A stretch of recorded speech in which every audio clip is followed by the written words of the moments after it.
Oh looky looky, Mobius is here. That's a VIP, everyone.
Ads suck, I know. Your eyeballs pay for dog's food though.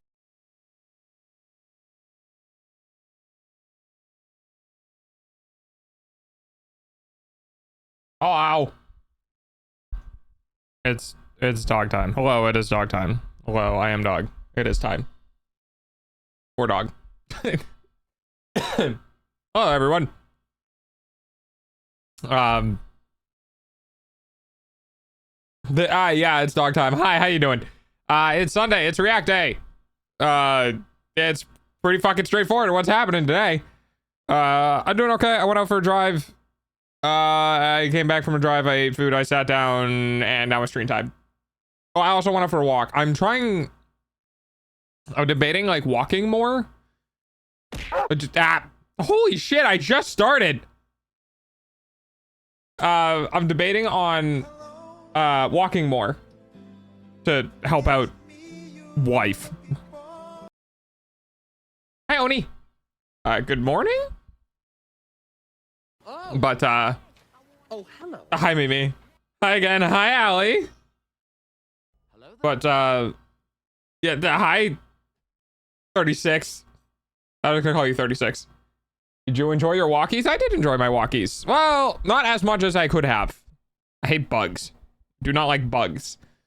I need to create a clothing company that makes long sleeves that are specifically designed to like be bugged, like bee suits, but for bugs. Bug suits. Taco needs his walkies.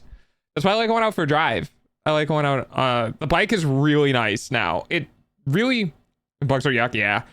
The suspension could be softer still, but I don't think that's possible with the, like, they gave it moped style suspensions on basically a bicycle. And I'm just sitting here like, there's no moped shocks that are light enough for this piece of shit. Eat the bugs and they will fear you. No, I'm good. Thank you for the bits. Oh, is that with a hat that drapes a bug net over you? Oh yeah, that's right. Yeah, I could probably get one of those. And then just wear a long sleeve. Hey, Miss Dog Boy. Hello. Welcome back. I hope you've had fun time doing things and stuff and other things and stuff. I've been so busy. Walkies? Yeah, walkies was fine. There's always a part of the walk that's just covered in gunk and crap and bullshit that I hate.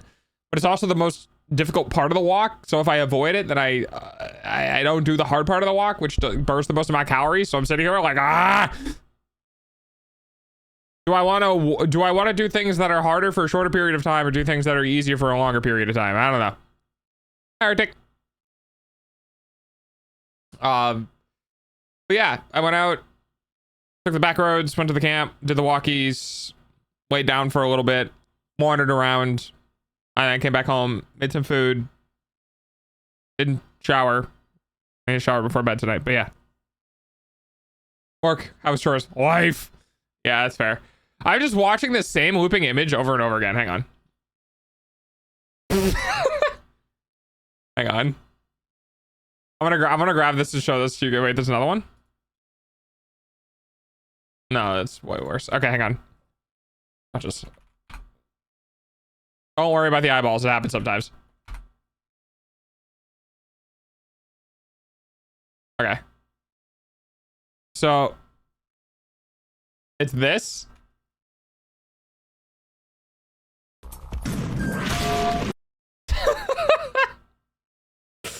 It's so fucking dumb, dude. It's so fucking dumb. I just watched this on a loop for like the last 10 minutes. Just an Arbok throwing a trash can at a Pidgey. Or whatever, a Pidgeotto or whatever the fuck. And it makes me so happy for no reason. It's so dumb.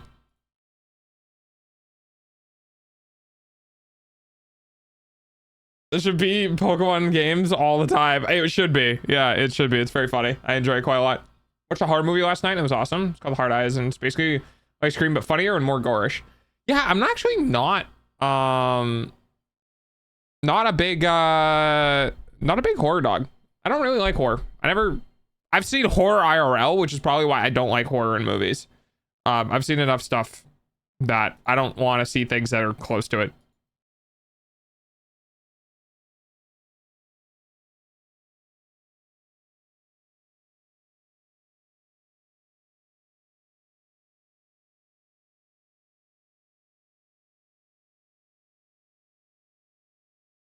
slasher films. They're great. I don't know. I'm just not it's just not my thing, I guess. Doggo is soft romance enjoyer. Kinda, yeah. Although not like, oh, I can't do like IRL romance. I can't do romance movies. Happy Father's Day. Thanks. Appreciate it. Happy Father's Day to everyone in chat who have fathers. I'm not legally allowed to watch 99% of horror movies. Oh, because of 8, yeah. Yeah.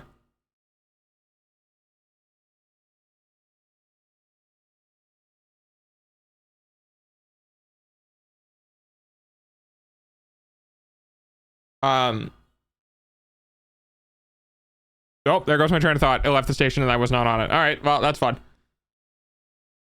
It's more of a recommendation than a law. Yeah, I don't, to be completely honest with you guys, I don't watch movies. I don't even watch anime movies. I just don't watch movies. I don't know what it is about them, but the concept of having to sit down for 2 hours to watch something, my brain just goes, nah. But binge watching 6 hours of anime, that I can totally do.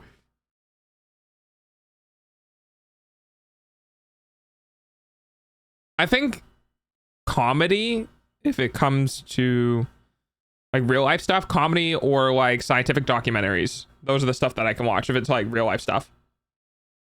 I can only watch romance anime. I hate watching real people kiss. Yeah, I'm kind of on the same boat. It's like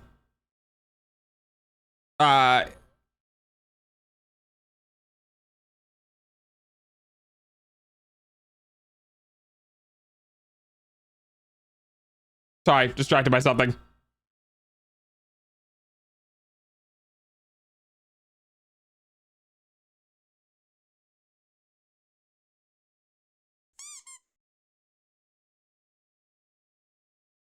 Ball. I gotta go. I'm sorry. I wish I could stay longer. Okay, bye. Thanks for saying hello. I hate watching real and animated people. Yeah, if you get an anime where they actually kiss, good job, because that fucking never happens. So for those who don't follow me on Twitter, I posted something on Twitter. I'll share with you guys real quick. Ah, thank you. Oh no, it's another Mimi. Sorry, second Mimi has hit the dog. Hang on 1 second. I'll go to my thing. Stop. Oh god. Is it this one? Will this one load up all 3? Hang on. I'm not logged into the other account, so let's see. It doesn't give me the other ones? Dude, that's so ass. Wait, that's actually so fucking ass? Fuck you, dude. Alright, hang on. I have to grab all of these and put them into different tabs because Elon Musk is an asshole.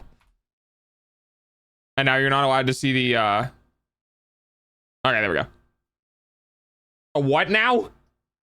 I think Toradora does. I think so too, which is why Toradora doesn't go to the anime. I have a few animes where they kiss. Okay, I'm leaving now. Bye. Bye. All right, you ready? So I put this on Twitter. Dude, can we? Okay, whatever. Unfortunately dropped Blue Box. I skipped from episode 22 to 25 and yep.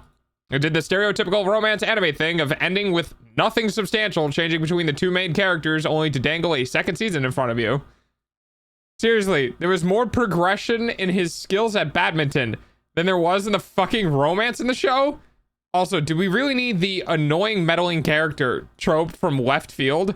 Because they added this weird like character at like episode 18 of 24. Really felt like generic will they won't they romance, complete with childhood friend. Can you guess who the MC chose? If you watch episode 4 and then episode 20, you don't feel like you missed much at all. The show was a glorified slice of life with how little anything meaningful happened. It's not terrible, but it's definitely not higher than a 6.5 or 7. Yeah, so basically people talking about how amazing Blue Box was, and I'm just like, eh? Because because that is just what happens in romance animes now. You go, oh my god, they like each other, and then 16 episodes goes by with nothing happening, and then goes, oh my god, they like each other more. We'll see if they get together in season 2. And I'm like, hello?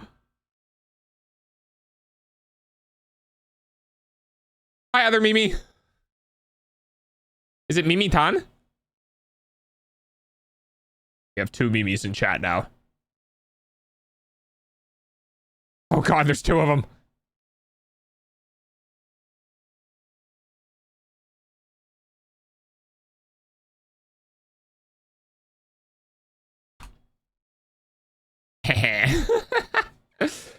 But yeah, I did not.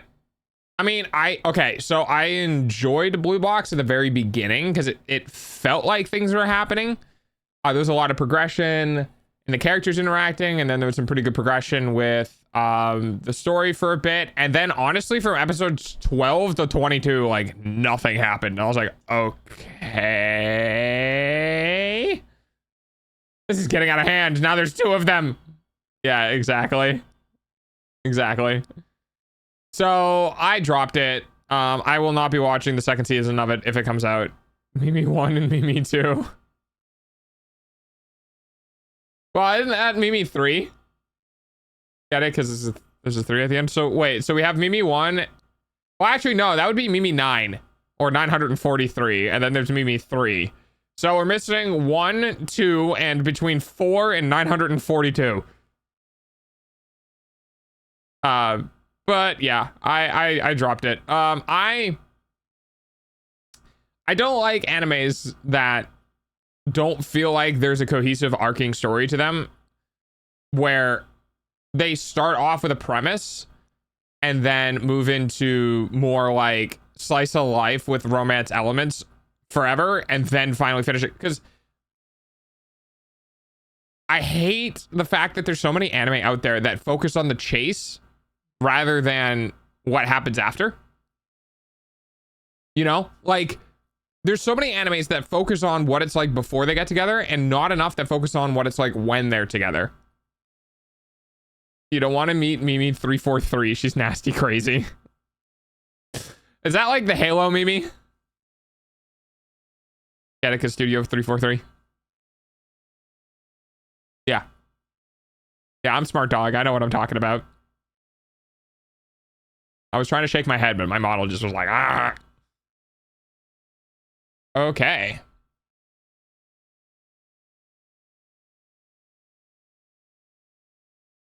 All right. All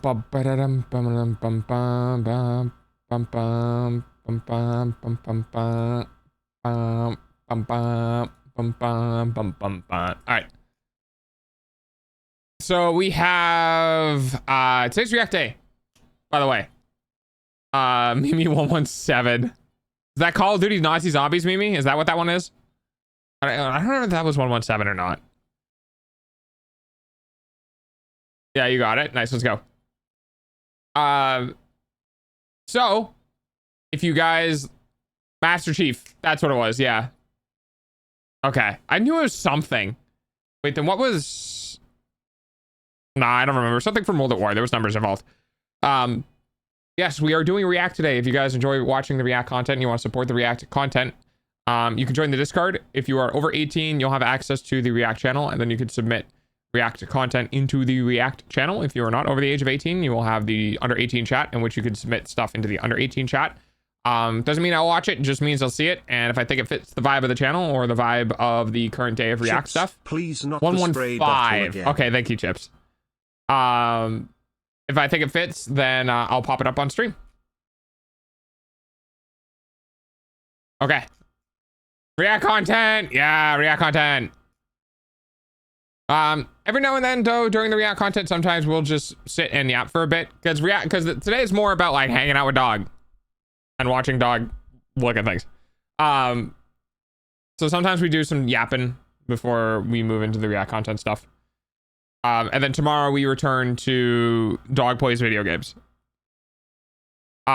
We do have some progress being done. A lot of the work on the progress for the reference sheet for dog 2.0 is being worked on right now, because a lot of the sort of preliminary sketch work before lines and colors and stuff come in, the skeleton, so to speak, is happening now. And my artist has, you know, been working, but has life stuff going on as well. Normally I get an update once a week at least, which is really nice. There have been, you know, things that have gone back and forth on the ref sheet, which is really nice.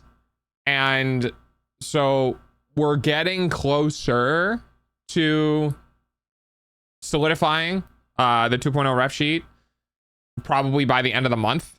And then we'll have it in the works for next month. And then we're going to start blazing ahead for Dog 2.0. We have a collective date with Doggo. Everyone in line to hold his hand. Hi, Ruby. Nah, that's on Valentine's Day. It's Valentine's Day. And maybe for my birthday. But that's not happening for another 6 months. So. Oh, God.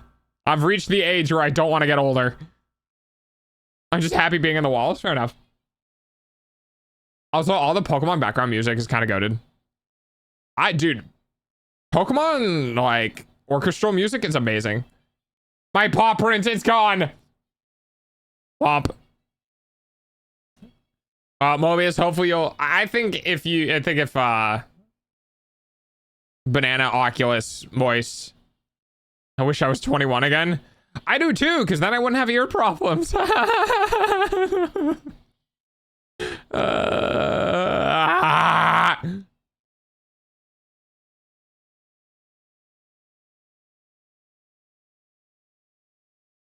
I wish I was 20, because I had an insane drive when I was 20.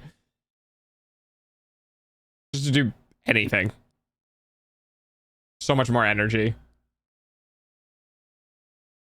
I don't know. I don't like, my problem is due to the fact that, like, the way my brain is, right? Because hi, I'm autistic. I don't feel like I'm the right, like, I still don't feel like I'm the right age, you know? I still don't feel like I'm older than my late teens. Like, my brain development has not been like, hey, not only are you an adult now, like, you're past young adult. You are an adult now. And I'm like, what? Nah. Huh? And that just doesn't process, and still hasn't processed, and I don't know if it's ever going to happen. Wish I was a second old, no thinking. That's fair. Dun, dun, dun, dun, dun. Do, do, do, do, do, do, do, do, dun, dun, dun, dun, dun, dun, dun. My body feels the old people pain. Yeah. Yeah. I get that.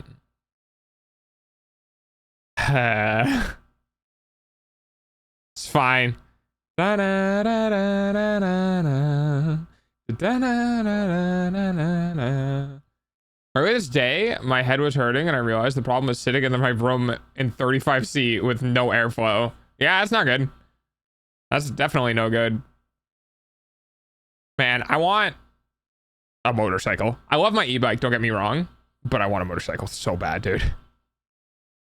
But I can't drive one. I mean, I can drive one, I'm just not allowed to. But I wouldn't have to tell... I wouldn't have to tell anyone. I don't even know if my... Like, I'm pretty sure my town has cops, I think. Hi, Franzi. When I say I live in the middle of nowhere, I really mean I live in the middle of nowhere. I'm sure I could just...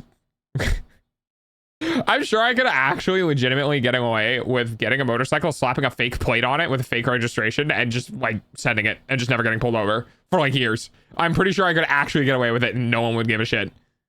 As long as, you know, I'm not being a dick. That's how, like, in the middle of nowhere I am. No one gives a crap. I just want nice suspension and being able to go faster so I can be on roads. We have cops, maybe? Yeah. think state troopers are a lot harsher about things. No, I'm in the middle of nowhere, dude. Like, there's nothing above me, really. So, you know, in some locations, you're kind of in the middle of nowhere, but you're between somewhere, so you'll still have stadies moving around. I literally have never seen a cop car, and I've been here for about a year and a half. I've never seen a cop car. State or otherwise. And then we saw a dog in the news. No, I'm not that bad. I'm not that bad. I think, honestly, it's just the suspension that's really getting to me, to be completely honest. I think if I ever became more profitable, I would probably spend a good chunk of change into making my own e-bike with like decent suspension range and a bunch of other stuff to make it nice and smooth with a really high top speed, because, you know, of course, the suspension on the bike that I have now is uncomfortable, you know, but it could just be that I'm wrong, but you know. Doggo driven a motorcycle stopped by driving without pause. No, I keep my hands on the handlebars. It's fucking dangerous to not. I do it a couple of times if I'm definitely on a straightaway with no danger whatsoever around me. I'll take a hand off and whatever. But yeah, it's spooky, dude. I've driven enough dirt bikes to know how quickly that front end can jerk in a direction, and it's way faster than a human reaction time. I can drive my bike with no handlebars. No handlebars. No handlebars. I haven't heard that song in so long. Yeah, it'd be nice to be have a couple $1,000s to just be able to spend on building my own e-bike. That'd be fun. Dog, help me. Okay, what happened?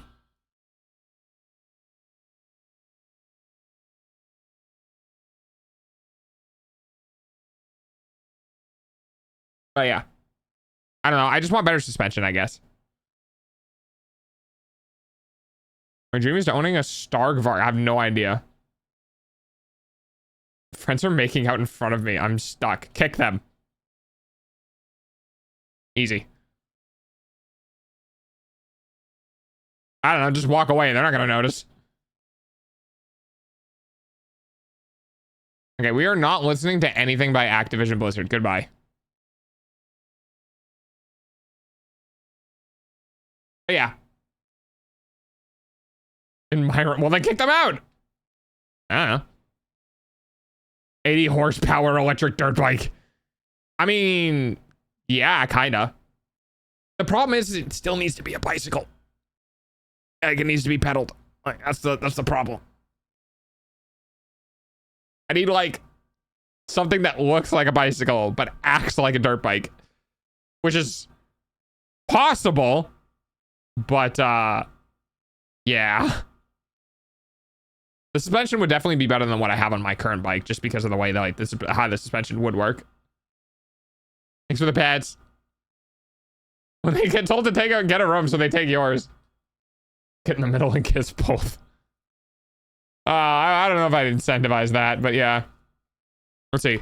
Long travel mountain bike shocks. Holy shit, this is expensive. Oh yeah, that's cool. Let me just spend $900 on a single shock.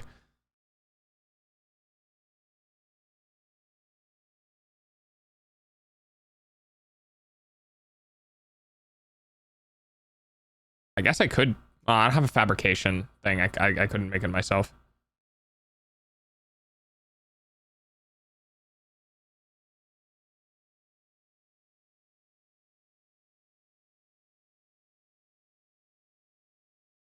I should not get distracted by this because I do not have any money to put towards this. Okay, we are closing those browser windows immediately. The other problem is I have to support a battery and all that sort of stuff, so.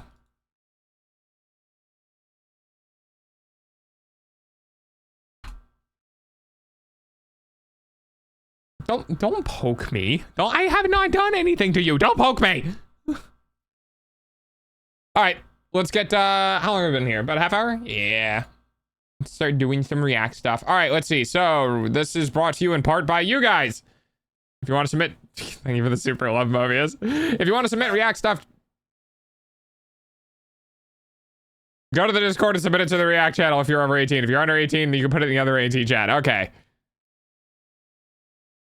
Let's see. I'm gonna scroll through.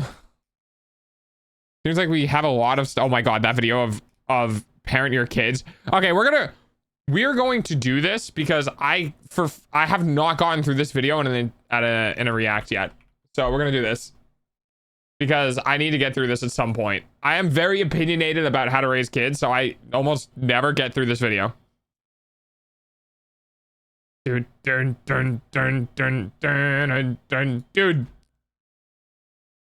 Hang on. This song is so good.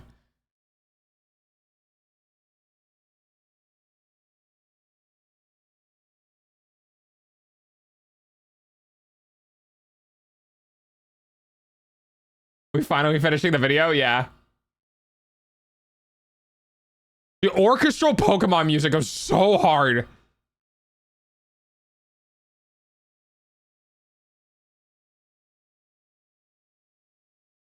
It's so good. All right, I'll go ahead and close that out. We'll pull Firefox up. Put myself in the corner. Put dog in the corner. Go here. All right. So this is the video. Oh god. All right, we're gonna see how long it takes. We're gonna see how long this takes me to get through. Okay. I have tried. Do you have a Discord link? !Discord GG. I have tried to get through this video multiple times, and what ends up happening is me going on a rant about raising kids and child psychology and just, dear God help me. So we're gonna try it again. Here we go. Oh boy. Thank you. I hope you guys are doing great today. If you're new, hello, I'm Crusader. I'm a variety creator here on YouTube, and today we're gonna kind of just do a little talk rant about parenting because I saw another freaking video of it on TikTok and it's driving me nuts. And I just feel like I don't know if I can get through some damn thick parent skulls, but I would like to try my dang best to. So if you know a parent that needs Oh, I have to get okay. I have to get to 5 minutes before I pause this video because I have to hear this or sharing it in general because I'm so tired of this, of just parents not parenting properly. And I know properly is subjective, but once I get more into it here, you'll kind of understand what I'm talking about. This new generation of children, I say new, they're really not much younger than me, but kids that are in I can't say anything. I can't say anything until we get to 5 minutes. genuine iPad kids. It is driving me insane. Me coming across the I am the alpha now kid video. And I'll look to the side at any person that has a kid, any freaking restaurant I go to. Their kids are nose deep in their iPads or an iPhone, which why the hell are you giving your 8-year-old child an iPhone? Get them a track phone. There's no reason for them to have access to the internet 24/7. Who has enough money to give? Never mind. I can't fucking say anything. It's not 5 minutes yet. You're not teaching your kid to oh god, this is such a struggle. Oh, well, my kid in these arguments of my kid's gonna throw a tantrum at the table. Well, fucking teach your kid not to. Yeah. Do your fucking job. That's your job as a parent, is to teach your fucking kid what to do. Also, the little hole in her iris right here. Hang on. That's your job as a parent. The little hole in the iris. It gets me every time. I can't stop looking at it. Is to teach your fucking kid what to do and how to deal with rejection. Makes her eyeball look like a backwards Q. I'm genuinely convinced too. Some of this shit is part of the reason incel culture has gone fucking crazy too. You didn't teach your kid how to deal with rejection. You failed as.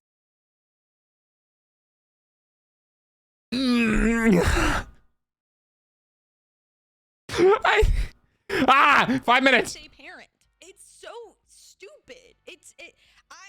And this is coming from somebody that was raised on tech. My parents didn't understand the internet, even though the internet was becoming a thing as I grew up, because I was born in 97. I'm 27 years old. They knew they still knew the internet was forever. So whatever you post on there is online. They drilled that into my I'm head. trying. I'm trying. They understood that whoever you're talking to on the other side of a screen was a person So if I got caught, my ass being dirty online, and I mean dirty in the sense of like being a, you know, a little bitch. If I was being This reminds me, you know who this reminds me of? This reminds me of Dado's wife. People who did the Destiny content. little Mr. and Mrs. Turf. bitch, they made it very clear. It was I don't know how many people know that reference, but it would be revoked from me. I also was not allowed to play on my tech and shit unless I had to have all A's. I had to perform well in sports. All this shit. If I wanted to have access to doing those, what do I have? my hobby, Fuck, I still got 2.5 minutes before I can do anything. into that shit, dude. Your kid's not getting good grades, but you're okay with them still having their fucking head in their tech device the whole fucking time.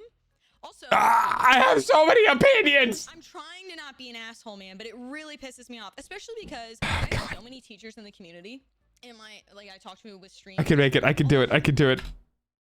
I have 2 more minutes. All the time. And I know people Banana time. in Bye, person banana. help out with school stuff sometimes here and there. The teachers, like, it's insane. The amount of teachers that quit because you guys are not and you being subjected to only the parents that are doing this. Bye, banana. Banana Mobius doesn't have a sub. I don't normally do this, but Mobius is, you know, one of the oldest supporters in the channel. Just letting you know. If you're not the problem, Thank you for the pet. this is not towards you. You're We're never gonna finish this. Oh. I have Oh, hello. 3.5 hours. If I cannot get through this 28-minute video in 3.5 hours, we're gonna have a problem. I'm not saying we aren't. I'm just. Oh, we are. Oh, thank you, Banana. I appreciate it. Oh, hey, we got the 10 out of 10. Let's go. We're just gonna get to 5 minutes and Delta's just gonna never stop talking. Look, you don't have to call me out this. You don't have to call me out this hard, okay? kids' environment. Here's exactly what it's like. The opposite. I started adding spaces between my shit so it wouldn't autocomplete, but opposite faces work well too. Working in public education. First, I can't fucking say anything. the kids have no ability to be bored whatsoever. They live on their phones and they're just fed a constant stream of dopamine from the minute their eyes wake up until they go to sleep at night. Because they're in a constant state of withdrawal at school, they behave fuck you, I can do this. Super emotional, like the smallest thing sets them off. And when you are standing in front of them trying to teach,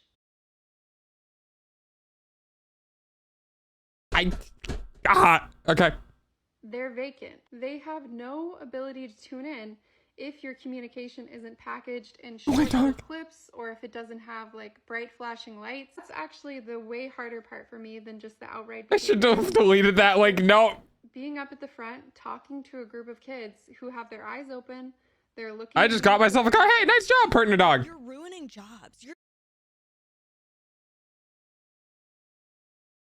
I got 60 seconds, 52 seconds. Part of the reason. 52 seconds. I could fucking do it. I have 50. I can do it. I can 47 seconds. Children out, and then they get to do this job, and because you don't tell your kids how to deal with authority or be respectful towards others or how to regulate their emotions and deal with rejection, they're unteachable. Because the minute you tell them 33 seconds. something wrong, they break down. That's not how that's supposed to be. You tell Jimmy 2 + 2 = 4, and all, but he's upset that he doesn't feel like it should be 4. Like, what? It shouldn't be that way, dude. I have 10 seconds. I have 10 seconds. I have 8 seconds. But my parents, too, the other thing that I really firmly believe we should be going back to is that kids. Okay. Okay, holy shit. I made it. Okay, 5 minutes. Oh, I'm gonna fucking explode. This resurfaced so many points. So many points from all the other times that I have tried to watch this. There are so many blanket statements here. It's actually starting to trigger me. Like, unironically, it's making my skin crawl. How many blanket statements are out here? First of all, You want to know why? You want to know why kids are so difficult to teach nowadays? Because most kids know what the world is like now. Yeah. When you're 8, 9, 10 years old and you have access to the internet, you know what the world is like. You know what people do for a living. You know a lot of shit. And then you go into school and you're being taught times tables and you're being taught all this shit. And then you go ask somebody, hey, when was the last time you did multiplication? And they'd be like, I don't know, like 10 years ago. No, I'm not joking. I'm not joking. If you work at some retail job, or you work in marketing, or you work in like people to people, like social shit, you're not ever using multiplication, which is the funniest thing because that's taught in like 2nd or 3rd grade. Like the whole school system in a nutshell is teaching things that, like, yeah, obviously you need to know, but it's not applicable to kids. Imagine imagine you want to go to work somewhere, okay? Let's just, for the fuck of it, okay? Let's just say you want to go work as a fabrication technician, right? You want to go work in computer assisted design to be able to do tooling paths for fabrication machines. And you get the job and you go in and they sit you down and they go, okay, well, first we're going to teach you about the history of France. And you're like, what the fuck does France have anything to do with this? They're like, well, it's just general. You just need to know.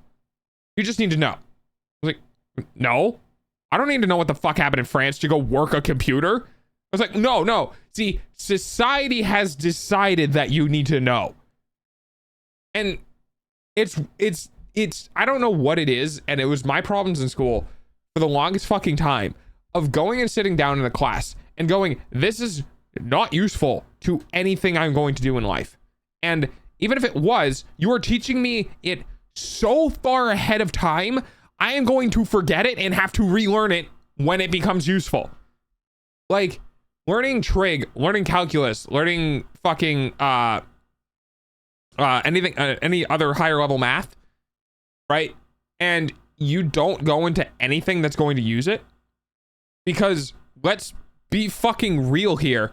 Computers do all of it for us nowadays anyway. Why do I in my brain need to know calculus when I could just grab a computer or a calculator and just do it electronically? Like, I get understanding the fundamentals so that you know what you need to punch into the calculator, but fucking people aren't doing it anymore. We've one smart dude has made the calculations in its entirety and has given us, everyone else, the tools to do it. Software fucking, like, game devs aren't making game engines anymore. It's the same shit. We're not making a new game engine for every like game we make, right? We're like, companies aren't being like, oh, I'm gonna go make a game, gotta make the game engine first. No, people are like, I don't know, I'll grab Unity, or I'll grab fucking Unreal Engine, or I'll grab the Resident Evil, like, or fucking Frostbite, or like whatever, and then they go to make the game inside of that. When you go to game dev school, you're not gonna be taught how to make a fucking game engine. You're gonna be taught how to do art assets in an engine, most likely going to be Blender/Unity.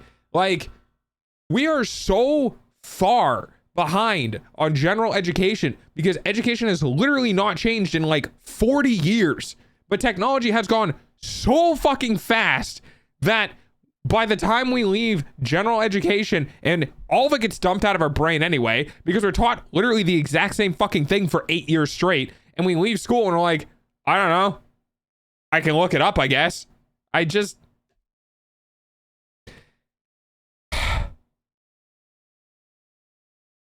Guys, I have opinions about this, can you tell?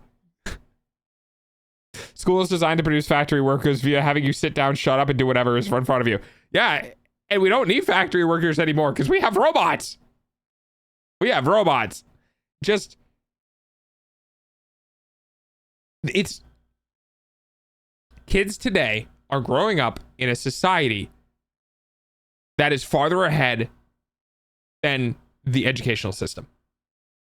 We are growing up in a society where the education system for our society has not caught up to it yet, and probably will never catch up anymore unless we have a dynamic Like, unless we have a systemic change that allows the education system to become more dynamic to what is currently happening.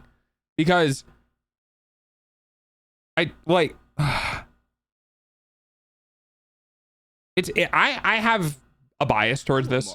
I do. I have a bias towards this because I never did well in school.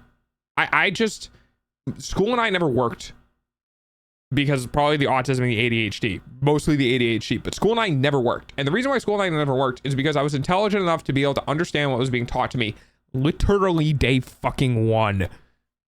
But I had to sit there for a month and do the same shit over and over and over again. And I'm just like, I'm done, dude. I get it. I understand. Do you remember it? What does it matter? I'm not gonna fucking remember this 3 years from now, 2 years from now. Like, yeah, you taught it to me. Cool, I get it. And now I'm gonna hit the fucking flush and it's gonna be gone. I don't remember anything from school. I remember PEMDAS and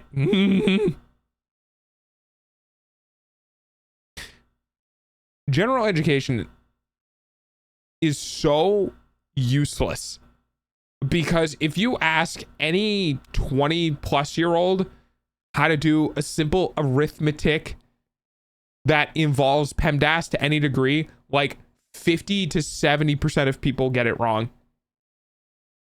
Because school doesn't teach you. Like, passing in school isn't about, it's just memorization and that's it. Honestly, elementary school is very important. Right? I'll never dispute that. Elementary school, the very first steps to education is very important. But why are children and near adults going through the exact same system with no like the only differences between grade 1 and grade 12 is that in grade 1 you get one teacher and in grade 12 you get a bunch of different teachers that you walk between. That's it. That is the only difference. They still stand in front of you and teach you for 8 hours at a time. That's it. So, yeah, elementary school is important.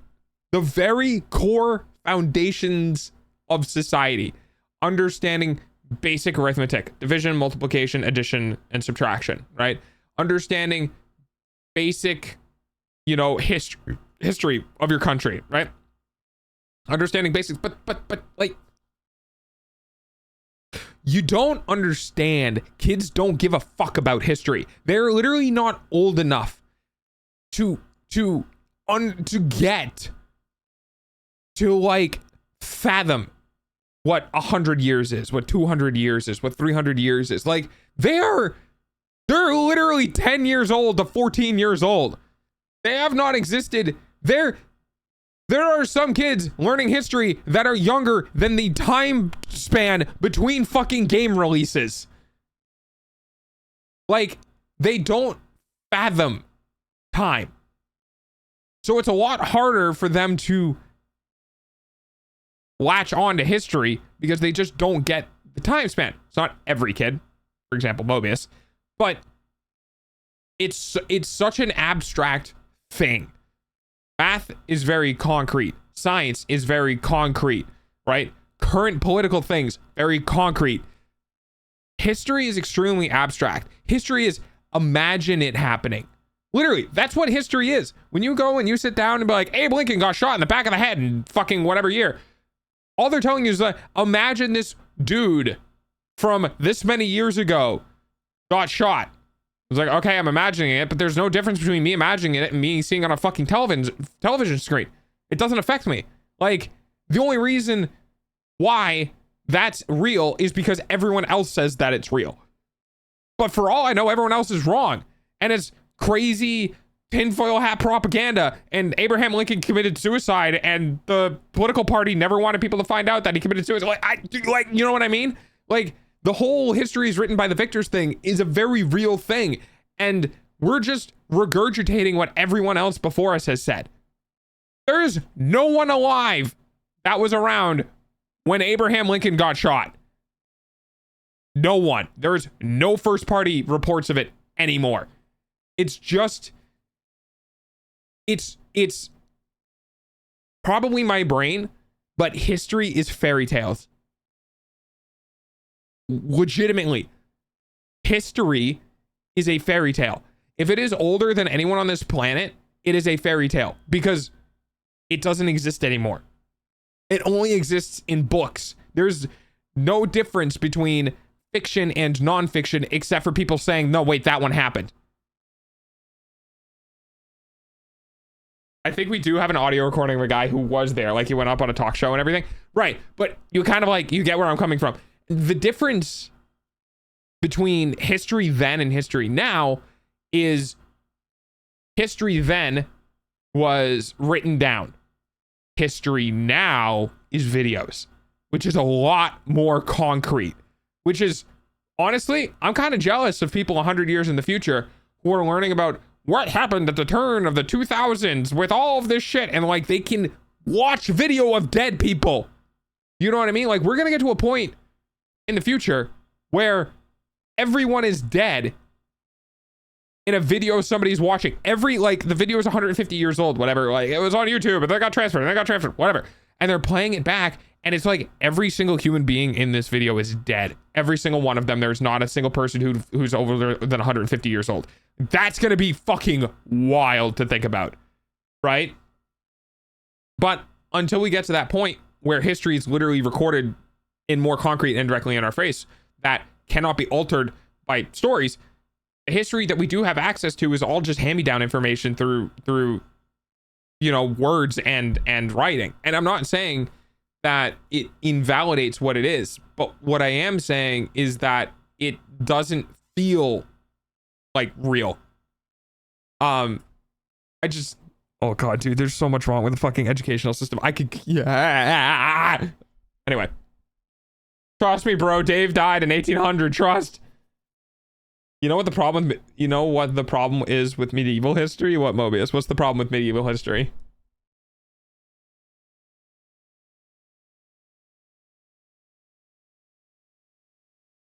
Most of our sources are primary sources that we don't have anymore, compiled and put into a book by a guy 200 years later.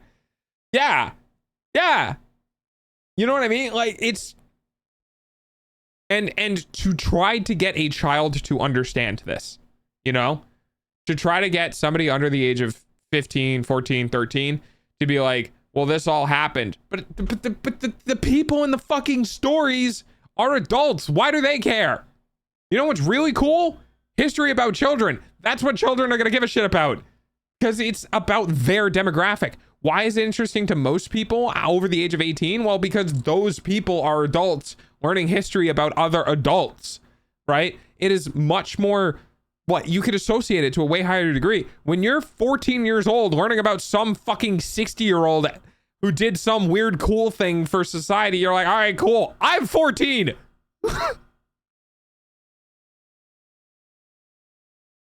It's just, oh god. Anyway, all right, we're gonna continue the video now that I got that 20-minute rant out of me. One, I don't stop giving your kids iPhones. There's just no reason for your kid to have an iPhone. Yeah, that's fair. There's not. To be fair, most 14-year-olds in history are dead. Yeah, I mean, like, it's so hard to form. Let me put it this way. It is extremely difficult to learn something you don't care about. Like, even if you're off the spectrum, you're neurotypical, you're just a normal human being, it's really hard to learn about things that you don't care about, because the desire to retain the information, regardless if you're neurotypical or not, the desire to retain the information is going to be significantly less. So the desire to pursue the information, knowing you're not going to retain the information, is also significantly less. The only time you really like latch on to things that you don't care about is when you need it to do the things that you care about. Like, anyway, for historian of the future in 200 years is going to have to watch hundreds of hours of brain rot videos to study all culture. Oh god, I just hope not. Them a track phone. If you need to have contact with them, that's fine. I totally understand that. So she's talking about she's talking about just kids having access to dopamine. And if Hera was here, I'm sure Hera would have an amazing conversation. I wish Hera was here for this, actually. I'd bring Hera on stream for this, because I think then this would turn into 4 hours easy. But dude, I legitimately, I believe that there's some funky, weird shit going on with brain development and like dopamine lock. You know what I mean? Like, I really do kind of feel like there's too much dopamine production for being how young you are. I don't know. I kind of agree with the sentiment of like, why give your kids that, you know? Dude, I told my last therapist that I find it incredibly hard to do things I don't care about, and she was like, well, how do you think you're going to get anything done? And I sighed to death internally. Hi, welcome to Being Autistic. Dog, it's been nearly a half hour. How far in are we? 5 minutes and 10 seconds. Don't worry, we got this. I used to walk to school every day. Both ways? Uphill both ways? Well, my mom made me do. It's like my parents made me do. You're gonna walk to school. We both have jobs, right? Did you not have a bus? Like, everyone in chat had a bus, right? I mean, like, depending on how close you were. Like, I definitely had a bus because I was the first and last stop. Like, for pretty much all of my school career, I was first and last stop, which was so annoying. I legitimately had to get up at what?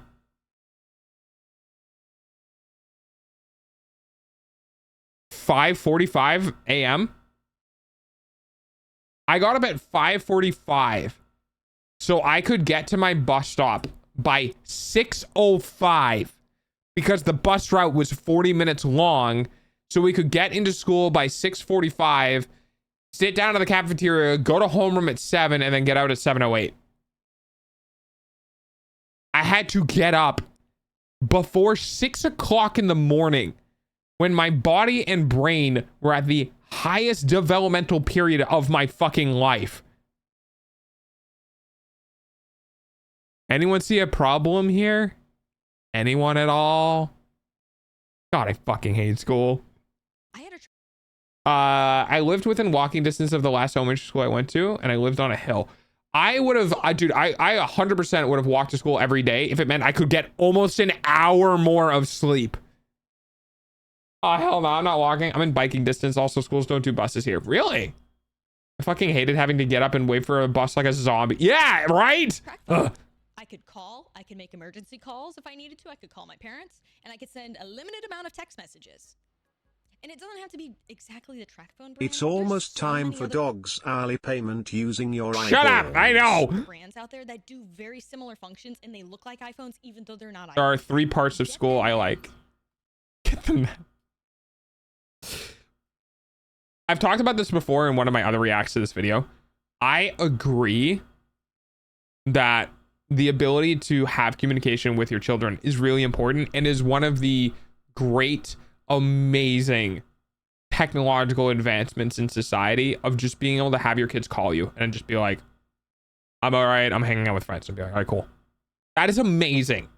And that has given so much freedom to kids to be like, hey, you know, mom or dad, you know, Jim wanted me to go hang out with him after school today. Can I do that?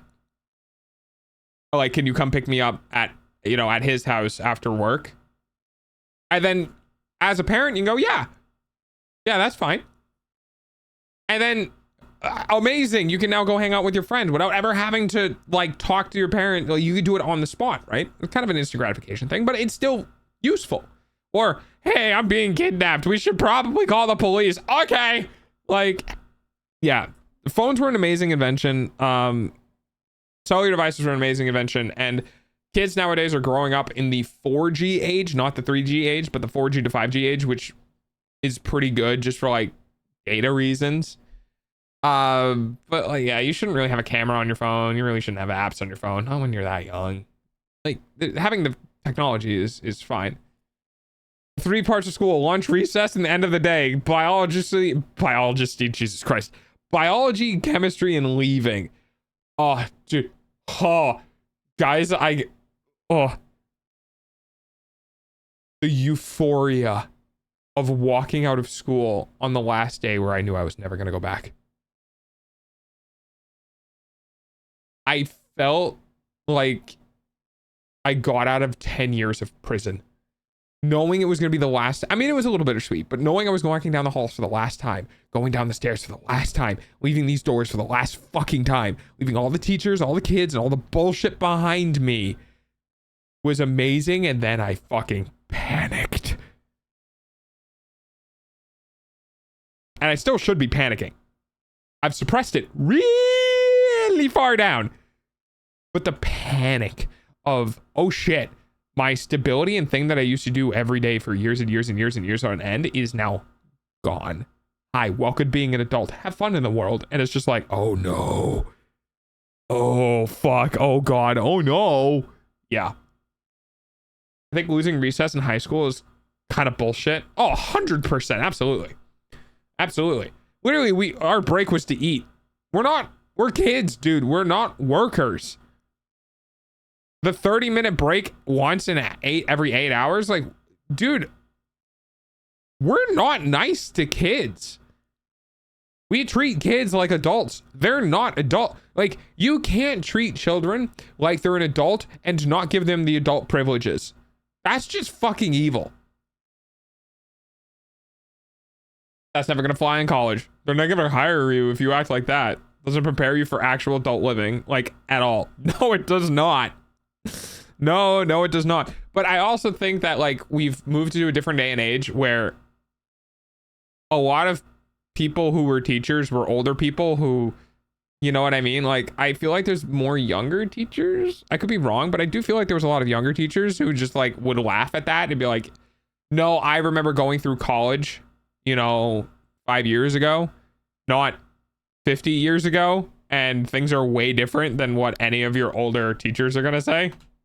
Also, we're now 35 seconds into this. Stop giving your children iPhones. If your kids have iPhones and they're under the age of 15, take it away from them. I'm not kidding. I feel like 15 is a bit old. If your kid's in high school, like, dead ass, if your child is in high school, they can have an iPhone. And that's like 14, If they're in middle school or whatever, then it's like, eh. And if they're in elementary school, it's like, probably not. But if they're in high school, when you are in high school, right, you're at the period of time where you are going from child to adult. You should probably have something during that transition. About that either. Take it away from them. Social media and shit is so bad for your children. Oh, 100 fucking %, dude. Oh god, no. Social.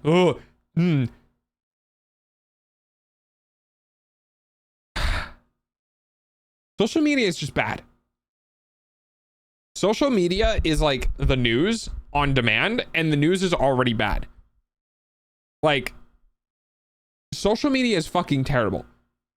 I'm on social media in that, like, I'm on VTuber social media, right? Because I'm on Twitter, right? That's my thing. So I'm on VTuber social media. So my social media is primarily around my job, right? Because I do this for a job. Hi. It's primarily around my job.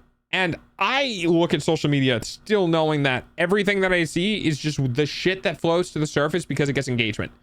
Yeah, and I've talked about this before watching this very video of, you need to teach kids that these websites literally exist to farm your engagement, and they know that the things that are bad are more likely to grab your attention than things that are good, and constantly being fed bad things is bad. So the things that popped up on screen, so for those who are listening in the background, there's a snippet that popped up on screen that I'll go ahead and read out. January 15th of 2024 from Cleveland Clinic, how social media can negatively affect your child. First part says too much screen time and unrealistic expectations and perceptions can lead to an increased risk of anxiety and depression. right? Because if they see That's all of I this know. stuff as normal, Your like, eyeballs pay for dog's food though. I don't know if I want to prime to dog or just wait for Banana or Moist to pass by. I think even with Prime, you still get ads, yeah? So you should probably wait for Moist or Banana. We'll probably grab you. And then second section says, most social media apps require users to be at least 13 years old, but according to the United States Surgeon General, nearly 40% of children 8 to 12 and 95% of children 13 to 17 use social media apps. Yeah, if you're under 12, you really shouldn't be using social media apps. I'm sorry. Well, like, you can look at them, but you shouldn't be engaged with them. You know what I mean? In fact, the U.S. Surgeon General released an advisory on how social media affects children and teenagers' mental health. One scary statistic, teens who spend more than 3 hours a day on social media double the risk of anxiety and depression. Whop. Oh, wait, removes ads again? Oh, okay. I had a Facebook account when I was 10. Yeah, right?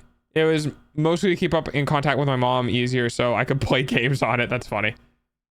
If your child is currently on social media or if they've been asking to join, it is important to talk to them about what social media is, what rules you have for it, and how it doesn't always show an accurate picture of someone's life.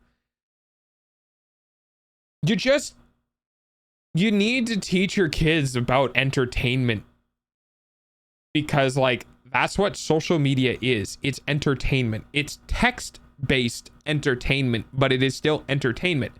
It still exists for the purpose of grabbing your eyeballs and showing you things, whether that's through text, video, pictures, whatever.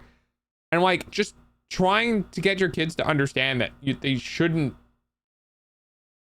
you know, like, okay, how do I put this?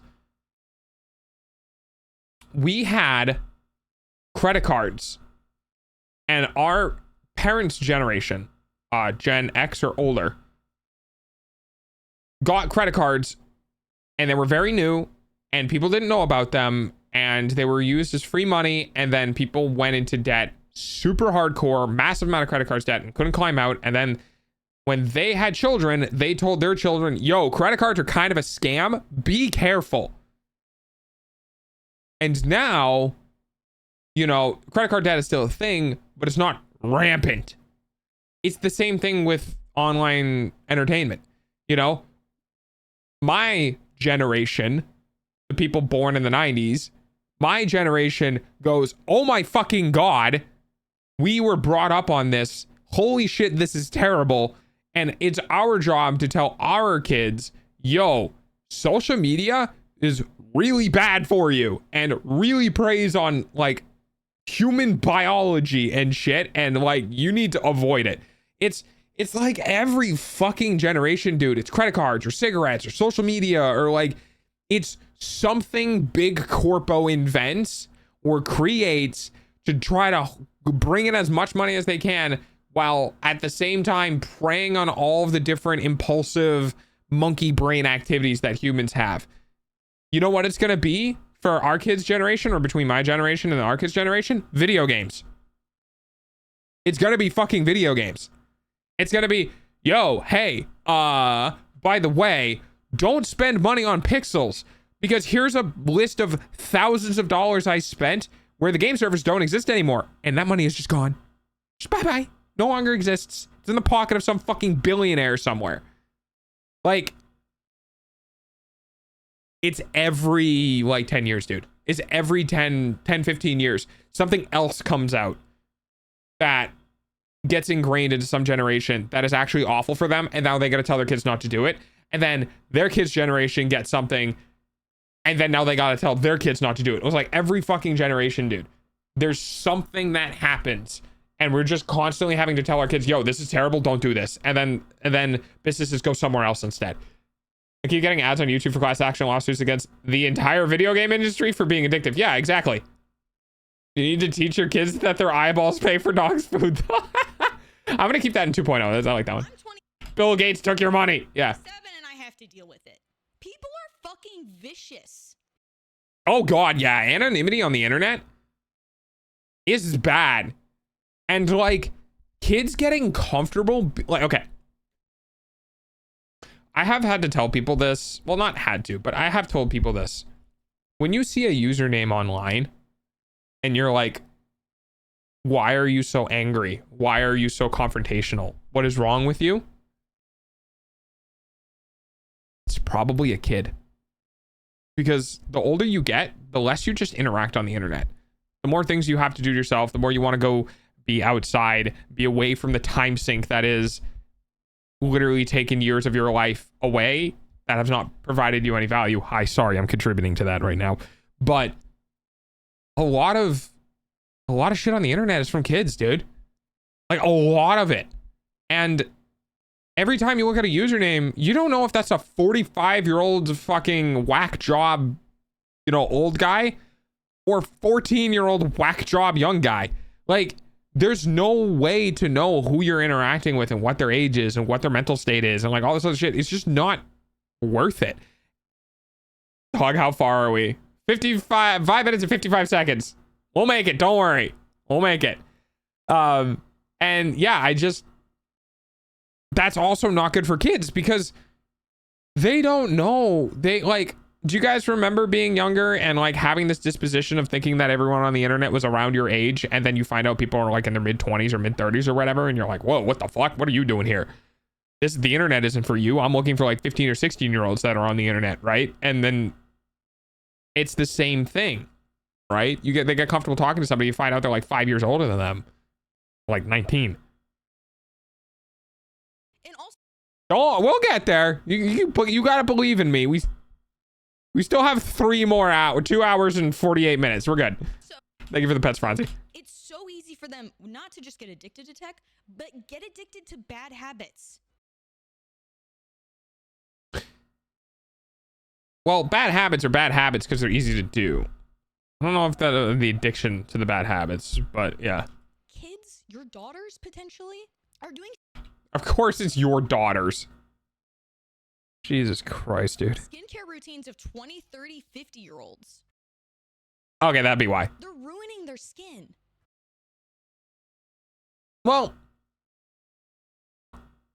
I mean, that's just dumb. Like, I get the psychological manipulation, be like, you should do this. But like, yeah. Your 14-year-old daughter can have a skincare routine. As a matter of fact, your 14-year-old daughter should have a skincare routine. It doesn't need to be super chemically heavy. It could be something as simple as like, I put moisturizer on. Or like, I clean and wash my face. Oh God, oh boy. All right, well, we're really in it now. But like, this is a weird point to make because if my 14-year-old daughter was like, I saw the skincare routine online, I now wash my face before bed. Or I wash my face in the morning and then I put moisturizer on. I'm gonna be like, good for you. Good for you, taking care of yourself. Because I want you to have that. Because when you're 20-something years old or 30-something years old, that's gonna be great for you. You know? Thanks, Arctic. Man, I still don't know how to properly wash my face. Like, no one ever taught me how to do that. Yeah. I mean, it pretty much comes down to like, put water on face, slather soap on face, rub, wash off face. And it's not too complicated. There's not like really a right or wrong way to do it per se, but doing it kind of important, right? They're going into Sephora and asking for $80+ products. Okay, that's fucked. Because they're Also, why do they have $80 to spend? worried about aging. You failed as a parent. Agreed. If your 14-year-old is worried about like age lines, then yeah. I still feel like that's more of a, yeah, that's about raising your kids to understand. Yeah, okay, yeah, fair. If you encourage that behavior and allow your daughters to do that, you're failing as a parent. You failed. Fix it. People need a slap in the face for reality. That's insane. I have a skincare routine because I have acne on my nose. I have blackheads on my nose. Actually, and I don't really mind it because it's kind of a comfort thing where before I take a shower, I go to my nose and I pop up like 1 or 2 blackheads. And then I'm like, yay. And my nose looks a little clearer. And I just kind of go around my face and clean up a little bit. And I'm like, yay. And then I go take a shower. Right. But also because I like popping blackheads because it's weirdly monkey brain satisfied clean, whatever. My soap says it can do face washing, so I use it to wash my face in the shower. Yeah, there you go. Makeup, that's one thing. I can't really I can wash my face in the shower, but again, sensory problems. I don't like looking up at the water. Essentially what I do when I wash my face in the shower is I put my head under the faucet, right under the water, and I'll like just put my hands on my face, and then I'll look up and I'll have the water on my hands, and then I'll go up and down on my face, so like my face will get wet, but not like, it's not like I'm sticking my face into the faucet. It's complicated because I can't, like I can, but I literally have to like bear it, you know what I mean? Like I have to like scrunch my face up in order to do it. It's not fun. I don't look up, I just stand under the shower more. Yeah, exactly. And also, why are you buying the most expensive makeup for your... Yeah, you know, you need to be more involved in your child's lives, and that like, also sorry for the flashbang, hang on. 8 or 10 years old. Okay, there we go. Sorry, I realized I paused on a white screen.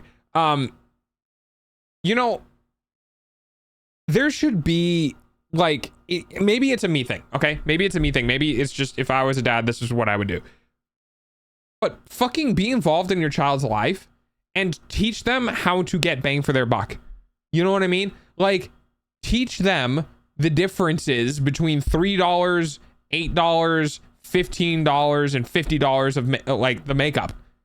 And then put it in a round robin and ask them which one is the best. And then tell them like, yeah, that was the like $15 makeup. The $50 one was worse. By what you found out in your application for what you wanted to do in life, the more expensive product was worse. And that applies to a lot of things. And teach them how to do savvy shopping. You know what I mean? Like teach them that marketing is bullshit.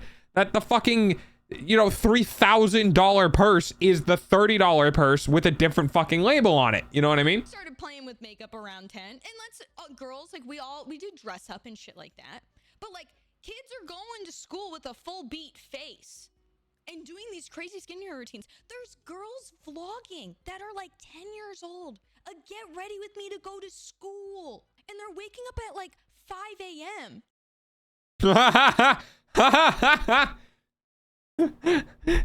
And I woke up at 5 o'clock in the morning and I didn't have a skincare routine. That was called getting ready for school. For their 8 o'clock school. 7 o'clock school. So like, yeah, a bit different. 3 hours to get ready. That's Well, no, because you're not taking into account the bus ride and homeroom and like all the other shit that happens at school. But like, yeah, sure. I get the point. I think I never saw makeup until I was 18, maybe. That's not good. Let's be real, they're getting that up early anyway, yeah. Also, some of the clothing that like these young girls are wearing. Gotta get him early into that sex sells, man. Gotta get him early, because that's what the adults are wearing, I guess. Oh god. Because they have no like people to look up to that are younger. Like kid stars aren't a thing anymore. Like okay, well that's because kid stars shouldn't have ever been a thing. Like the whole Hollywood and children thing has always been super predatory and has never been good. So like I'm perfectly fine with children idols not being a thing. Children shouldn't be looking up to other children that are just controlled by adults, dude. Like, no, looking up to adults isn't much better, but being like, oh my god, that Hannah Montana is wearing all these swaggy outfits, yada yada yada yada, and it's just like Hannah Montana looking at her managers going, okay, what do I wear today? And them going, okay, you wear this. You're just looking up to the managers of the person. There's just one extra step. It's still the same bullshit. It's just on a younger person. And like,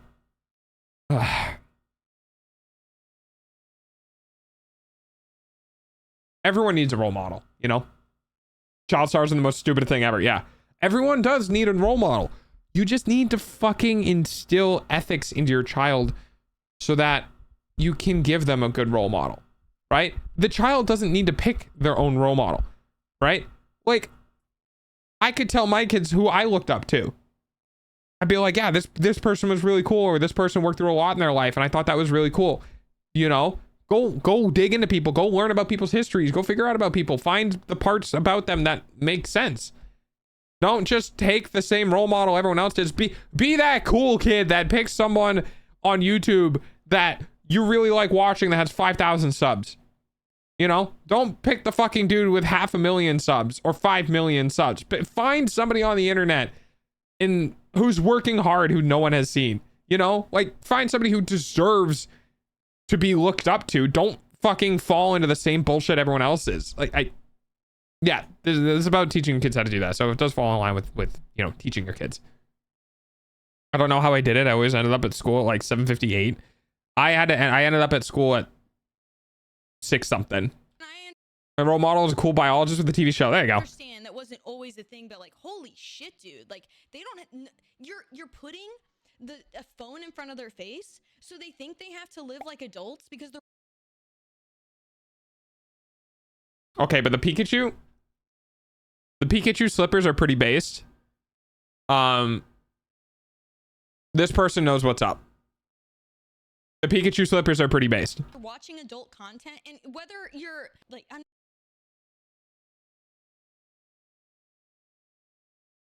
Okay, this is going to be a potentially controversial topic. I'm not going to stick on this topic for too long. And I don't really want this discussed in chat. This is just something that's on my mind that I have to get it out because it is bothering me. I saw adult content when I was like not even a teen. I don't really want to know, but I have a very strong inkling that adult content is being observed by people far younger than me.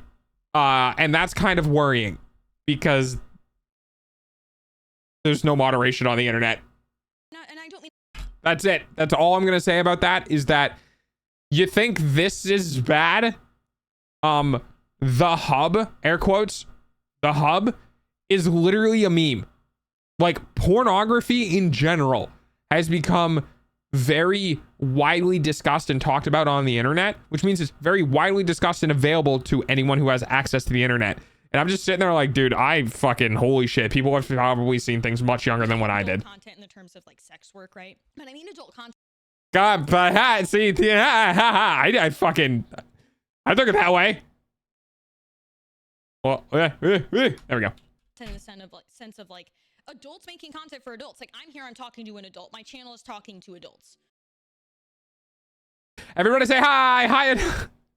All the adults in chat say hi. I curse, I play video games. Like, I'm not, you know, I'm not trying to be PG, none of that fucking shit. Yeah, but that's the problem. That's the problem, is that it doesn't matter. Right? It doesn't matter. It doesn't matter because there are children who find adult content entertaining because it's not condescending.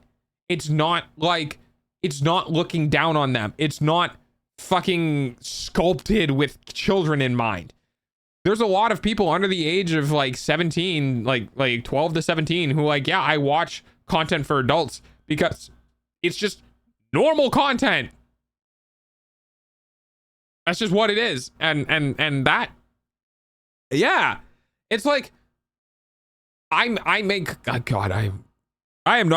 think I'm a content creator because I haven't created any content I'd worth like, oh, look at the thing I made. But I put videos on the internet. I stream on the internet and I expect there to be children in chat sometimes because to ever think not is to fucking lie to yourself, dude. You think Bao, you think fucking Lily, you think even Cinder or like any of the big fucking titty streamers with all of their fucking skin hanging out and all of this shit with their gamer substance. You don't think they don't have 13-year-olds, 14-year-olds watching them that just don't mention their age and actively engage in their community? You're out of your goddamn mind, dude. There are 100% underage, probably under 13 even. There's 100% underage kids interacting in communities like that. They just don't say it. I know, right? They just don't say it. So like, you need to, like, I think one of my strongest opinions online is that you need to be comfortable doing what you're doing to kids who are like 12 years old. If you're not comfortable with 12-year-olds watching your content, then oh well, because they are. Because they are. And like, I don't do anything on, I don't do like fucking ASMR or boyfriend experience or any of that shit. I don't do any of that shit online. Why? Because I'm not comfortable doing that to a minor. Because there could be literally God knows how many kids watching my stream. You want like it just doesn't fucking process. Like, I get it that you're more likely to get money from adults because you're doing things that lonely people on the internet want to listen to. But like, you're really like, do you not think about the fact that there are probably children listening to that? Like, I can't fucking do it. I can't, because I can't just turn a blind eye to the fact that there are younglings everywhere on the internet who get into adult areas. Like, I can't do it. It fucking bothers me. I somehow marked myself as 18 plus in the server after joining yeah.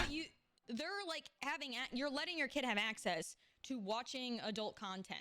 There's some things they don't understand. Like, at that age, they shouldn't be watching that shit.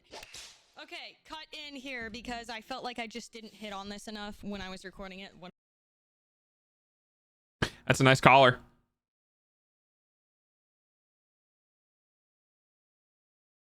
That's a nice collar. One of the bad things about ranting, not stopping, and just, doing the thing. When I say also your children, especially girls, are watching adult women that they, maybe shouldn't be, it's not just the skin. Hey! I know what I like. And they're messing up. A lot of the stuff that they're getting pushed is the glamorous life of. Okay, so we got again, for people who are audio only right now, who are looking in the back, we have a screenshot that said Demi sucks. I don't know. Reportedly already made over $150,000 after relaunching her OnlyFans less than a week ago. Hi, welcome to Sex Sells. If you got a pretty body and a pretty face and nice looking tits, you can make money. That's what it's saying. That's what this is saying. These OnlyFans women, and if you don't know what OnlyFans is, it's pornographic content. It's not only pornographic content. Some of it isn't, but it is majority pornographic content. Pornographic creators, primarily on that platform. It's a subscription platform that was supposed to be an option to Patreon and all this other stuff. And anyways, it essentially has turned into a sex work platform. It kind of has, yeah. Your daughters. Sophie Rain reveals she's making $4 million a month from OnlyFans. It's $48 million per year.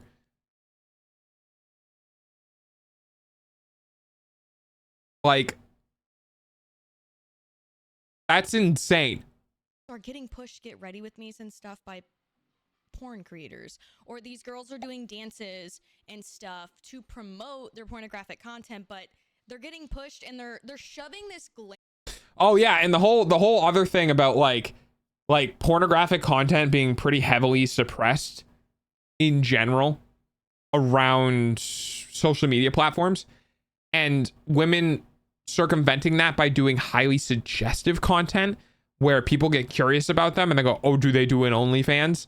Clicking on their profile and be like, oh, tee, all of my links here, right? So that they're not getting suppressed because they don't have any links to the actual content. It links to a different site that links to other sites. Like, it is.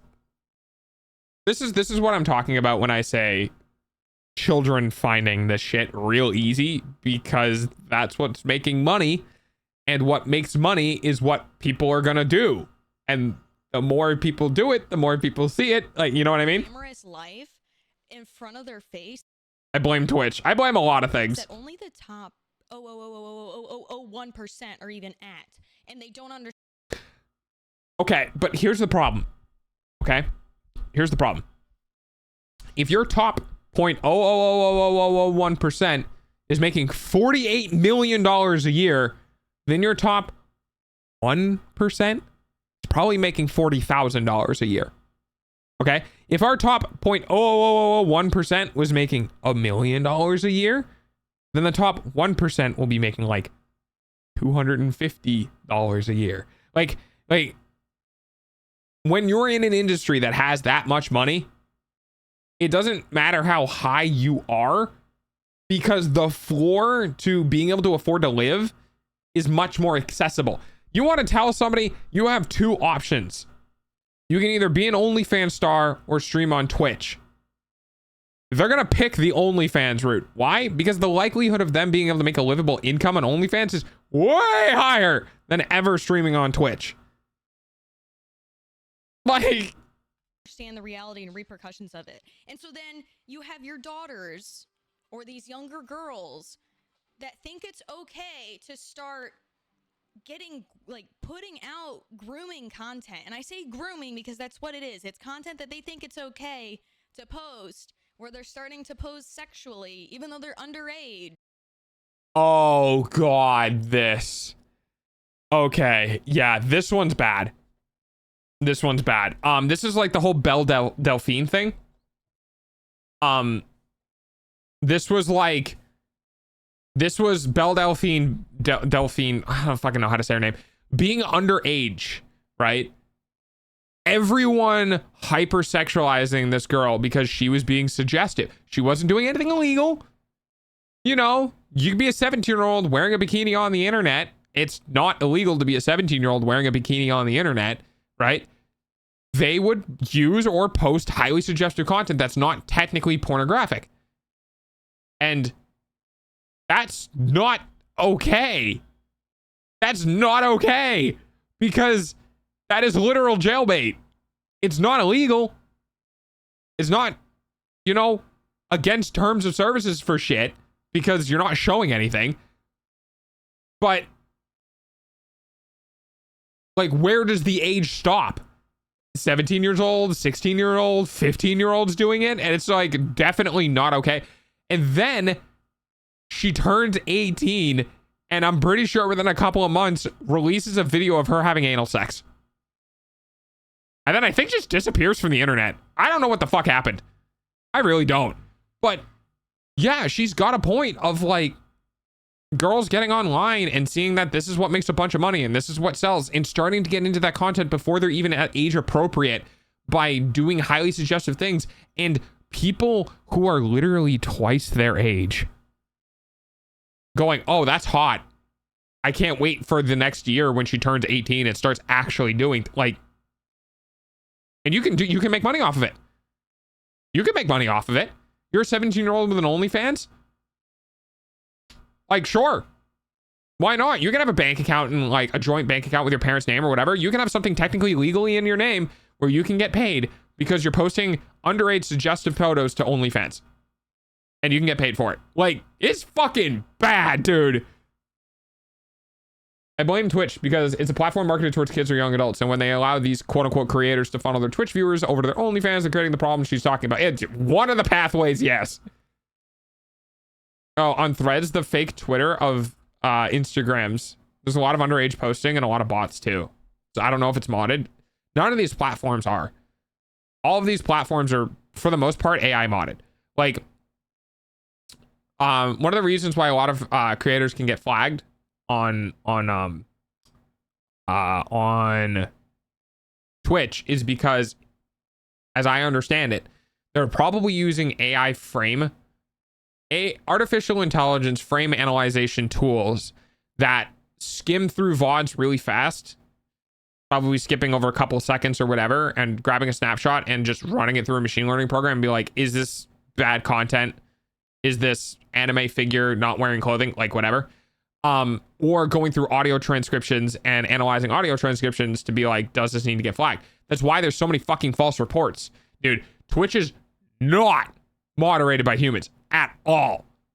Like, Twitch is 100% automated by AI. As a matter of fact, I'm pretty sure there was an AI company that got fucking really, really like put on display because they were talking about how their auto mod was like for Google and Amazon and all these other services, and everyone was like, hello? But yeah, so you stream on these platforms, right? And yeah, there's no human moderation at all. So you can just circumvent everything. Pat, and I blame it. Insert political comment. Yeah. I'm not gonna lie, I didn't even know about Delphine was a minor until she was an adult. She's 3 years older than me, mind you. Yeah. Because post where they're starting to pose sexually, even though they're underage, because they think it's okay and they've been groomed by adults and what they see online to think it's and it looks okay and it's not okay. And not only that, they're being encouraged to do it because they're young, they're tight, and they're just the pinnacle of attractiveness because they are literally a year before they are socially available. And what I mean by socially available is that like what we as society has deemed an adult. Mostly. Because I'm telling you right now, there are some societies that deem them as an adult younger than that. The only thing that's keeping predators at bay is essentially what other people have said is an adult. And it's not good. That's not okay. You also have failed as a parent in that regard. Your children shouldn't be uploading. And the worst part is that, yeah, you don't know how bad it is until you're older. You know? Like, dude, I'm going to tell you straight up. I'm going to tell you straight up. If I was 15 years old and a fucking 19, 20, 22-year-old woman was like, hey, want a bang? Dude, I would be in it immediately. Fucking immediately. Because goddamn, those women are hot. And I'm 15 and my hormones are raging. It's not until I turn 20, 21 and I turn around and I look at a 15-year-old girl and I go, oh, that's bad. Because it's not always about what happens in the moment. It's about when they get older and then the roles are flipped and they realize the type of person that person needed to be to engage in that activity with somebody that age. That's when you realize, oh, that's really bad. And then it turns everything that you experienced on its head. Like, and our job as adults is to basically tell kids that, like, you don't understand the severity of the situation because you are not the other person's age. Historically speaking, most people paired up and had kids in their teens. We've only recently got, hey, that's kind of gross. The lifespan didn't allow people to wait past that. I actually think it was just hormones, to be completely honest. I mean, we lived to our 40s and 50s for a pretty long time. I think just human beings were subjected to their raging hormones at that age, and we're like, fuck it. You also have failed as a parent in that regard. Your children shouldn't be uploading. I'm not just talking about dancing. I'm talking about, like, your children should not be twerking online under. I'm sorry, dude. The word twerking just has that word been ruined for anyone else? Like, I know what it is, but it's like moist. Like, you know how people like, I hate that word. Twerking just always makes me laugh because just the word is so fucking dumb. I don't know, maybe it's got a relation to tweaking or something, but holy shit, that word makes me laugh so hard. Their age, stuff like that. Like, they shouldn't be going up in front of their camera and fucking jiggling their tits in front of it, you know, shit like that, or like posing like sexually, like trying to show off their ass in an outfit and that you can almost see up their skirts, like stuff like that. Like, your kids are posting things like that. Like, pedophiles are like clipping that. And then oh yeah, they are. Oh yeah, they are. Or the you got the weird are they not or aren't they not who are just like, I'll just wait a year. Like, is that as bad? Is that as bad? Because you're still looking at it, you're still enjoying it, and you're just like, no, I'll just wait a year. I'll just wait a year, and then she'll be 18, and then it'll be legal. It's like the concept. I don't know. Maybe it's the concept of waiting that gets under my skin. But like, oh god. They continue to do that because you have failed as a parent to not give them attention, and they don't know what proper attention and love is like. Okay, well, I feel like that's a bit of a stretch. I've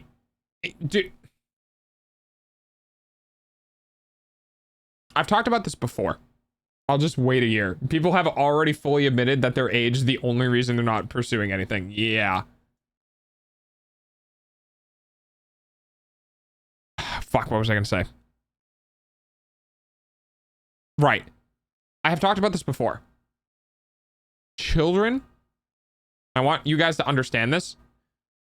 Children are the most pack mentality that humans are at pretty much any age.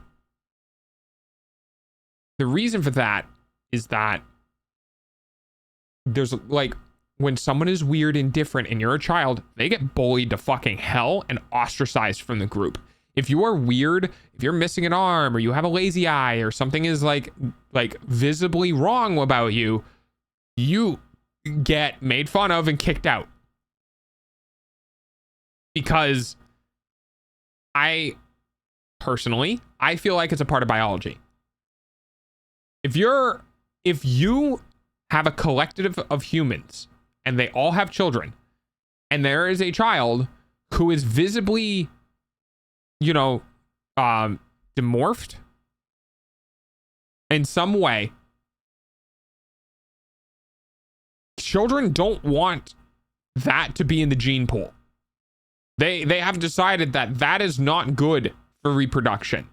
Not internally, like they're not thinking that, but children are pack animals more than anything, like more than any other age, because that is how they learn to live. That is where they understand how to integrate in society. That is where they make the most friends. That is like when you are younger, you are probably the most social you will ever be. Probably. I'm not saying it's a hard and fast rule, but probably. But at the same time, you are also the most ostracizing of any age you will ever be. Probably. Without thinking about it. And there is a deep-seated need at an early age to feel like you belong. To feel like you are a part of the pack. To feel like you deserve to be with your society.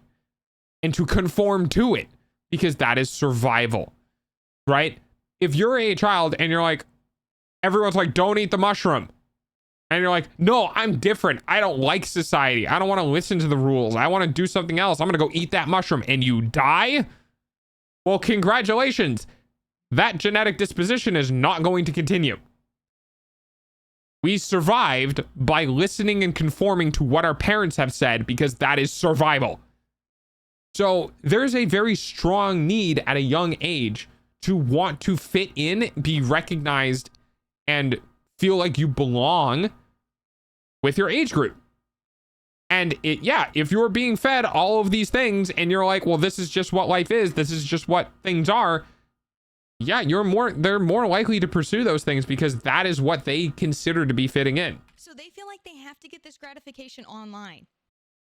So I don't think it's about not receiving love and affection. I just think it's about them not being directed into the right actual parts of humanity where they should be pursuing to fit in, right? They shouldn't be online seeing these things and going, oh, I should fit in and do these things that I see online, right? They should be seeing real life shit and going, wow, that's really cool. I want to feel like I belong with the real life shit and then do the things in real life. Because you didn't teach them it. So then they do that and then they get indoctrinated.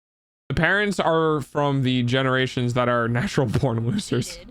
Into doing this pornographic content, and the cycle continues. I'm not saying there's things wrong with sex work. I don't agree with everything how it's handled. For example, I think it should stay on its respective platforms. I don't think it should be all over social media and stuff.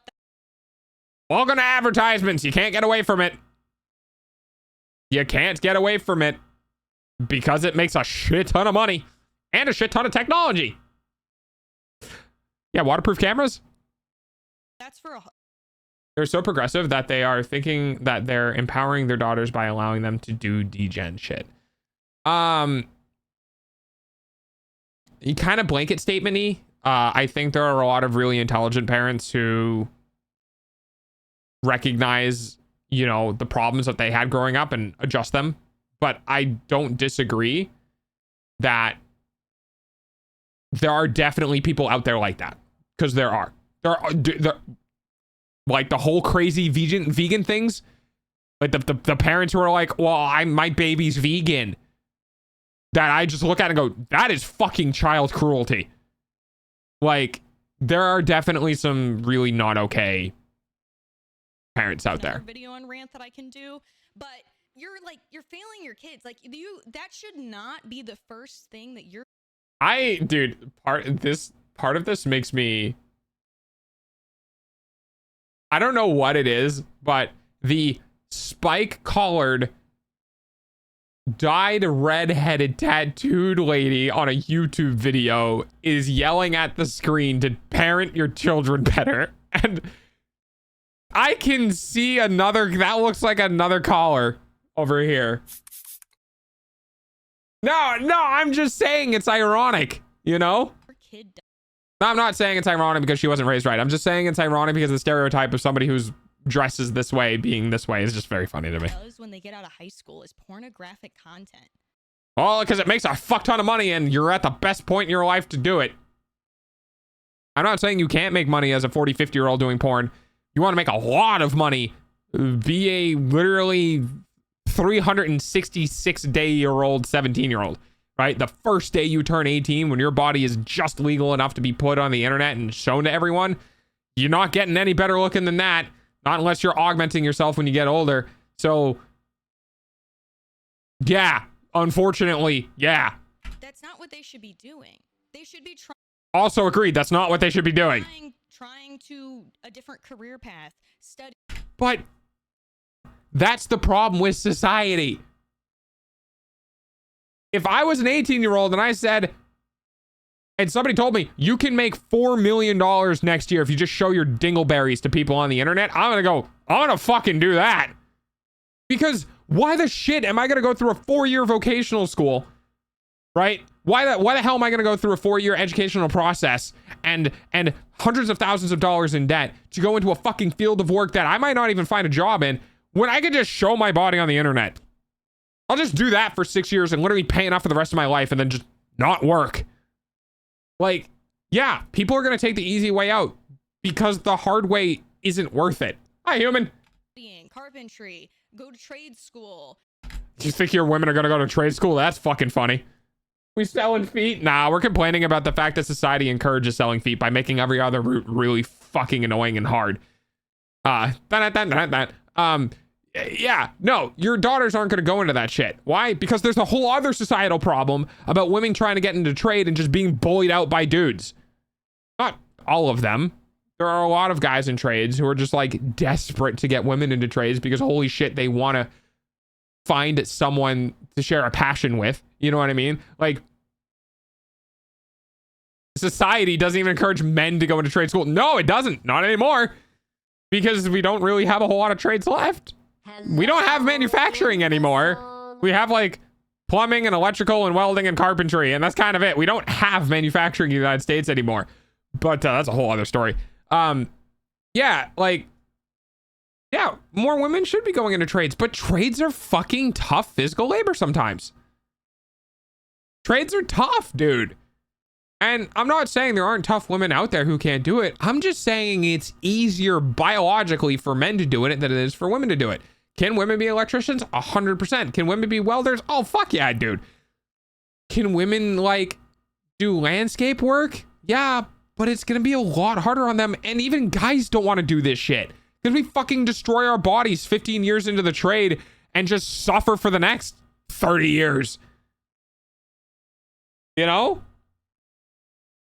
There sure are men that aren't tough enough. Yeah, exactly. It's a hard fucking field to go into, and it's even harder for somebody who's biologically predispositioned to make it even more difficult. Like, you know, like, it's tough. There should be more women in STEM. There should be more women in STEM. Why? Women are smart. You know? Like, women aren't dumb. Sure, their bodies might not be able to hold up to the physical labor as well as guys, because it's just what it is. But there's no difference in intelligence when it comes into STEM fields. That pisses me off the most. There should 100% be more women in STEM. I don't understand why there's not. Science and technology is kind of one of the biggest parts of our growth in a whole. And dude, female engineers are hot. They just are. And yeah, but we're still as a society trying to get this weird thing out of STEM and out of trades about women being in that. And I don't, women already dominate STEM. No, I'm not sure. I know there's been a whole shit ton of like scholarships and stuff given to STEM fields for women specifically to try to get more women into STEM. I haven't been around schooling in a very long time, so I'm not sure what it is now. Yep. Spend 15 years destroying our body so you can chill out with the big bucks, fixing it after the fact. Women have greater average endurance stats. I don't know. But, you know, it also depends on the region of physical labor. Are we talking like light work for a longer period of time, or are we talking about you have to constantly pick up 60-pound concrete bags for 8 hours? You know? Goes without saying, but it is a hornet's nest. Yeah, I mean, it is. Travel. Women tend to outperform men academically. Yeah, I've talked about this before. And I'm always kind of hesitant saying this because I don't know this for a fact. But I genuinely believe that men's strengths come to single task, intricate detail work, and women's strengths come from multitask, being able to balance information from multiple inputs. And part of me believes that only because of women having to take care of children and having to be aware of their environment, aware of the children, aware of like everything that's going on around them, and being able to balance all of that together while still performing at peak levels. Whereas men have always been like, I'm making a spear, I am making a sword, I am making and like we just hone in on a single thing and we do that really well. Again, blanket statements are dangerous, but in my personal opinion, could be wrong, my personal opinion, yeah, women and men have different like focuses that we are good at, and we should be okay with that. I don't agree with the narrative that everything men can do, women can do, and everything women can do, men can do. We're not designed that way, and there's nothing wrong with it. Just don't fucking discriminate people. That's it. Just don't discriminate people. Why is it so hard? We can be different. It's fine to be different. Just stop being a dick. In regards to short burst time, yeah, okay, I can reform my opinion using that information. Yeah. Women typically grossly outperform men in focus and patience. It's why they greatly excel in construction machinery work, to the point where hiring them makes a significant impact on lowering risk and injury stats. I believe that. I 100% believe that. Patience? Yes. Okay. I was about to say women in general I feel are very, very, very patient. And I don't know if it's biology or what it is, but yeah, impatientness leads to injury. Like, I just want to get it done. Well, did you do all the things first? No, I just want to get it done. And then you're going to bolt through the fucking leg and you end up in the hospital. It is what it is. Like, let me put it this way. I firmly believe women are caretakers. Men can be caretakers too, but women are better caretakers. That's what they have always been through biology and literally thousands and hundreds of thousands of fucking biological engineering. Women are caretakers. What is a manager but a caretaker? Right? That's their job. They take care of the team. So am I gonna want a male manager or a female manager? I'm gonna want a female manager most of the time, unless she's a bitch, because that's the whole thing, is that, you know, biology is a general thing, and then once you get to specifics, there could just be assholes everywhere. But you know, like go to university, figuring life out. They should be trying a bunch of shit first before they consider doing sex work.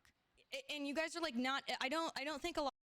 Yeah, but the problem is, the longer it takes for you to do sex work, the less time you can do sex work, the less money you can make from sex work. So I don't want a woman manager because then I can't crack my sexist jokes at work. That's the thing though, is like, I've met some kind of like the rough and tumble women who are like laugh at those types of jokes. A lot of you parents are really understanding like how dangerous this is. Your child becomes a young adult the minute they hit 18. Some of them post and launch an OnlyFans because they see this glamorous life that not most of them get to achieve. See, this is a weird thing because it's like if you do it when you're 18 years old and you don't make money from it, then it doesn't have any consequences because no one fucking saw it. Like, yeah, there are consequences, and then like I can't believe I did that, and like I was so young, and like all that sort of stuff. But like, if they do make a shit ton of money from it, even tens of thousands, like, dude, if they made $1,000 between the ages of 18 and 19, that is like life altering money for them. Because you have nothing. You have $0. You have $0 at the start of the year and you ended the year with $1,000. That is a lot of fucking money for somebody who just turned 18. Hashtag lower taxes for trade workers. Oh, 100% agree. It's crazy. It's the same shit when you see like rappers and stuff flexing their cars and so everyone blows their fucking money and shit. It's the same thing. Like that's some of the influencers your daughters are looking up to. Because you're not paying attention to what they're watching. It's like terrifying. Like, oh my God. Your kids' picture. Now, I think like, I think this perspective is coming from the fact that she is a woman. But it's the same thing with like, yeah, it's the same thing with guys. The whole like, fucking incel thing, the Andrew Tate thing, right? There's a lot of shit for guys out there of being like, you know, alpha male or whatever. But at the other time, there's also really nasty reinforcements of like, you know, you gotta have the hot body. You get like there's also the expectations for guys of unrealistic expectations of the whole like the 6-figure job, 6-pack and 6 inches or bigger, or I don't remember what it was. But there's a lot of shit for guys online of doing shit and trying to get to a point that women will even talk to you, right? Like there's a problem on the other side of women being like, well, you shouldn't even consider a man unless he does these things. And guys can see that. You know, it's not like we're sectioned off on 2 parts of the internet of women only and men only. Like, there's a lot of crosstalk. There's a lot of dudes who see shit like that, and or women who see shit like that and go, well, yeah, you're right. I should only get a guy who does this, that, and the other thing. And then dudes on the other side are like getting these insane expectations placed on them of what these women end up seeing. And it's not wrong to have expectations. I'm not saying that. But I'm saying like it is legitimately psychologically affecting a lot of guys out there to just like, I can't do that. I can't reach those expectations. I'm fucking 19. 666 rule or something. Yeah, exactly. But yeah, you know, there's definitely things out there for men as well that are a problem. Bye, Danelle. I've heard enough. I'm EP. Bye. Yeah, that's fair. Yeah, there's just a lot of shit on both sides of the fence, but obviously woman's viewpoint for women. So Pictures are going to be online. It's almost no tax time for dogs. on overtime idea is a good start. Eyeballs. Those trade workers rack up a shit ton of OT, but what it became because of IRS bullshit, it doesn't really help. Yeah. By the time they Sleep with men to increase your testosterone output. Oh god, yeah. Because they think that's what they need to be doing for attention because they don't get it at home. It's so gross. It's so gross. I don't think it's an at-home thing, though. I really don't. I think it's just a, like, in general thing. People like attention. Jeez. People like attention. People want to be famous. People want to be known. People want to have cliques and groups and fans and whatever. I don't think it's a necessarily an attention-seeking behavior because I didn't have enough at home. I think it's a bunch of other stuff. There's not enough kibble. OnlyFans Oh are shit. So popular, and they have a whole house thing that they do. Bop house. Yeah. I don't even want to say anything Because I don't know how many of these are even legal to say anything about. By the way, for those who are listening, is some Instagram thing popped up on screen with a bunch of women in skimpy bikinis and white shirts in the center. I don't know. Too. Makes OnlyFans Hang on. girls so popular, and they have a whole house thing that they do too. Makes millions a month, but she like flaunts her virginity and does like all this other. It's gross. She brags about how people want to buy her virginity from her.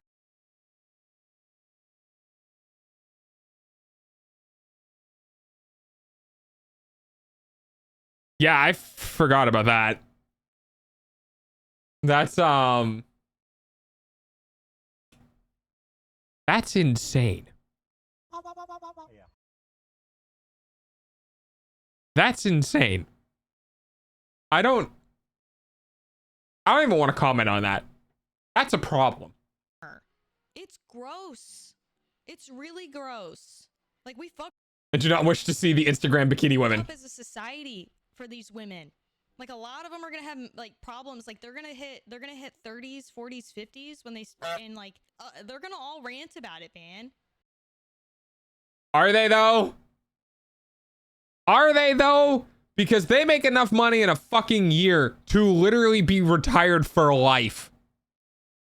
Life. You make $48 million a year, which you don't because of taxes. But in 2 years you do, because even at a 50% tax, you're still going to get it. So if you take 2 years of doing this, you make $48 million, you can make, for 96 years, you can have a $500,000 in income a year. You can make $500,000, air quotes, a year for 96 years. You're not going to live that long. I think Amaranth is the gold standard for doing literally everything right. Yeah, she's done really well for herself. It's scary, but like why the fuck? Oh no, maybe it's a different mindset, right? Like if it was me from 20 to 22, like yeah, I'd be self-conscious about it, right? Like, you know, maybe going into a future relationship with somebody, I'd be like, yeah, when I was a kid, I did porn. And now I have $100 million from it that I'm just going to use to live and never have to work for the rest of my life. If I got into a relationship with a girl who said, I used to do pornography, but now I have like 7 digits in my bank account that I will never need to worry about money ever again for the rest of my life, I'd be like, good for you. Good for you. Because you did something dead fucking simple for 2 years and it paid for the rest of your life. Good for you. I'm not going to look at them and judge them because you know what? It's not about what you did or didn't do. It's the fact that you did it for 2 years and your entire life is now paid for. I feel like you should have shown a better description of the work. All right. Yes. Fair. Young adults. I heard that if you say 20 grand every year since the death of Jesus, you would only have 40 million. It's really sad. Your daughters like don't like they're equally as affected by porn, not in the same degree that boys are, but they're affected by it. They're getting indoctrinated in it. Like you guys, like you have seriously like have to take the phones away and teach them like what proper love and affection is, because you're not giving it to your children. That's that. I wanted to say that because I forgot to say it last night. The ADHD rambling. Gotta love the ADHD rambling, girl. Trying to keep up with my brain speed.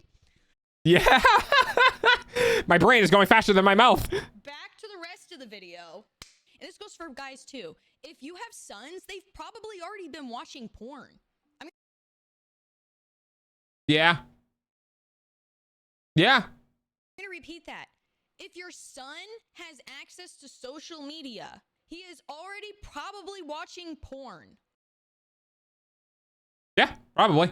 Or has been exposed to it because it is all over social media.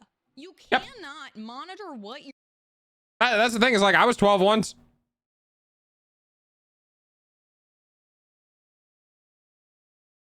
Your kid is watching all the time. especially when you give them unlimited access to the internet. I'm not True. watching porn, I'm watching hentai. True, actually true. We had a whole I was literally 9. Yeah, we had a whole conversation about this one time where I was like, yeah, I thought it was really weird because it was fleshy and they were older than me. Your eyeballs. But this face is a dog's drawn. This is hoover. fine. And like, hormones are a bitch, dude. Hormones are a bitch. You need a everything in life needs to come with moderation to some degree. They can go and look up anything they fucking want, especially when social media is their promotion to their porn pages. Yep. Social media. Well, okay, so here's the thing though. They're not watching OnlyFans because they don't have money. So like, they're not going to OnlyFans to watch porn because they can't pay for it. Allows porn Sentience was a mistake. I agree. to be posted on their pages to promote that. It's not just Instagram. It's not just TikTok. It is every platform. Yep. It happens on YouTube. Yep. It happens everywhere. Yes, yes, it does. Away the internet access in the phones. I'm not. To a certain degree, with a certain age. I think if they're in single digits, they should just not have access to the internet, period. I think if you were single digits year old, you should just not have access to the internet. I'm sorry. Once you get to 10, okay, you can have some access to the internet. It could be restricted access to the internet. The second you hit a teenager, we're sitting down and having a conversation about what's on the internet. And then have fun. What the fuck am I going to do? What am I going to do? Once you get to that age, every one of your friends has phones. All of your fucking libraries have computers. Like, you're going to get to it anyway. I'm saying they can't have Neopets and Club Penguin. internet. I mean, yeah, like if you block, right? If you want to have access to the internet, like if you tell me, if you are 6, 7, 8 years old and you're like, I want to play on Club Penguin, I want to play on Neopets, I will fucking IP block everything else on that computer. You will not be able to go to anything except the one domain that is the Club Penguins thing. And I'm like, yeah, sure, you can do it. But everything else is blocked off. And it's not on the computer, it's on the router, which I have the password for and you don't. Access, but like, go back. What we need to do is Parents need to have that internet talk with their kids at like 5. I mean, you gotta have it at an age where they like know about it, but yeah, pretty much. having living room setups, the family room setups. Oh man, I agree with this. Dude, I agree with this so hard. Like, yeah, take away the internet from them. Give them a GameCube. You know? Give them a fucking 3DS. Give them like give them the shit that we had that didn't have internet access that was still fun. You know, obviously don't give them a fucking stick and a rim to a barrel and expect them to hit it down the road. Oh, this is so much fun.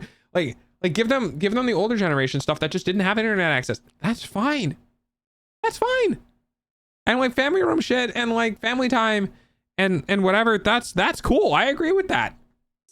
Gaming systems have to be Couch co-op as a kid was legitimately more fun than most of what I've done online. Yeah. Like if you want your kids to have fun in a healthy way, spend it with them, right? Get a fucking N64, plug 2 controllers in, do split screen with your kid. Beat their ass in Mario Kart. Over and over again. Play Mario Party on the GameCube. Like with your spouse and your child and your other child if you have two. Like that is something they will never have again once it's over. Once they're an adult, they won't be able to have the childlike fun of playing with their parents on a console anymore. It's over. It's gone. That time period in their life has disappeared. It is no longer possible to do. So do that. There's so many alternative things than just giving your kid internet access, but still having that like entertainment medium. Stick with Rim is pretty pog. Couch co-op is the only way my friends and I play games together. Yeah, that's fair. Mario Party on the Wii. Yeah. My parents, instead of a console, gave me an iPad and I ended up very quickly on Rule 34. Yep. in the living If you can't chuck your controller at them, then when you lose, you're doing it room. wrong. You want to play on your computer? That's totally fine. Have it in the living room or have it in the basement, in the bedroom. if your kid's a genuinely good kid and they know, and here's the thing, I don't want to say you can't trust. The other thing is like, it changes based on who your child is.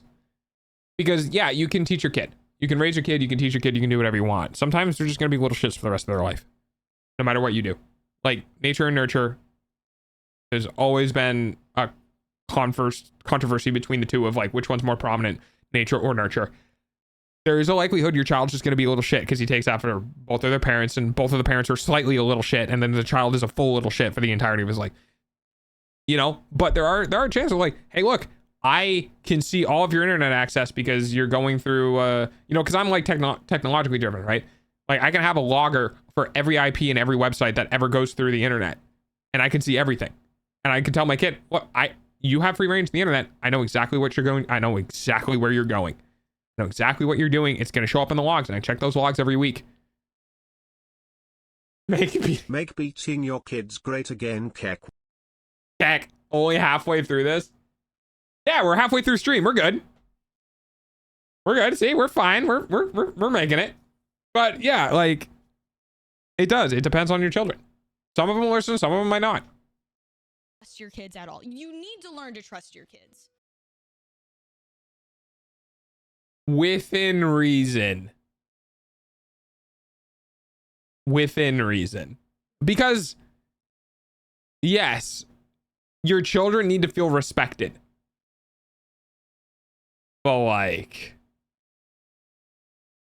I'm not trusting my 4-year-old with a fork to wander around the house with. You know what I mean? Like, because it is a two-way street, but it's so polarized right now, it's bad. I know that's fair. I have a lot of parents that watch me, and so I do hope this is a learning thing, but I hope this is something that does get out there to the broader parents. This is also another one of the reasons why I was pretty like, this is something that bothers me, but I was always a person who's like, I don't know if I really want kids because like XYZ, all these expectations, all this stuff. And then sometimes I remind myself like, hey, you know, there are people who have kids who are like not as intelligent as you, not as down to earth as you, not as like psychologically driven of you. There are people who have children who just genuinely don't deserve to have kids. Why should you restrict yourself when you are probably going to be a better parent than most other parents? And I'm like, oh God, it's because I know what everything is like that I don't like. I backed off from the idea of it because I know what it's like. I know the expectations. I know the things. And I'm just sitting here like, it's almost that thing to like the intelligent people don't have kids and the dumb people do. Dog would be a nice dad. Like my parents had me at 17 and then gave me up. There is lower. Yeah, exactly. Of course not, Delta. A 4-year-old can't defend themselves with a fork. That's why you should give them a gun. Jesus Christ. But yeah, like, I don't know. It's sometimes I think about it and I go, it would be nice to have a family. If not so that I can feel like a kid again. Because I think you get to be a kid twice in your life. You get to be a kid when you're young and you're actually a child. And then the second time you get to be a kid is when you have a family and you have one of your own. It's like being able to relive the family life, but on the opposite side, and knowing what it's like to have these interactions, to have these things happen, and getting to go back to your childhood vicariously through your own kids. That's the 2 times you get to be a kid. Parenting spectrum, because I'm so fucking tired of it. I just downloaded the 5-hour energies, and now I have entered the forbidden hour. High red. Parenting spectrum, because I'm so fucking tired of it. Something that does get out there to the broader parenting spectrum. Okay, here we go. Because I'm so fucking tired of it. Your kids, most of them that watch Twitch, they're not watching people like me. They're watching people like Aiden Ross, who isn't the worst even of them. They're watching. Wait, hang on. What was this? People like Aiden. This streaming superstar met Andrew Tate and started platforming white supremacists. Aiden Ross got a start on Twitch playing NBA 2K, but ended up permanently banned from the platform, waging culture war from a chaotic viral. Jesus Christ, dude. Oh, God. You know what? Let's do this. Let's do this. I'm going to do something real quick. Hang on. Ready? Oh, well, I accidentally closed out all of this. Give me 1 second. I need to get back to where I was. Polarized. Okay.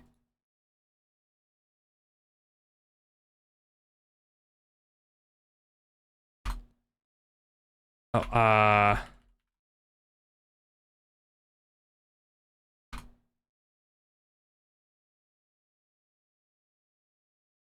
okay, let's do...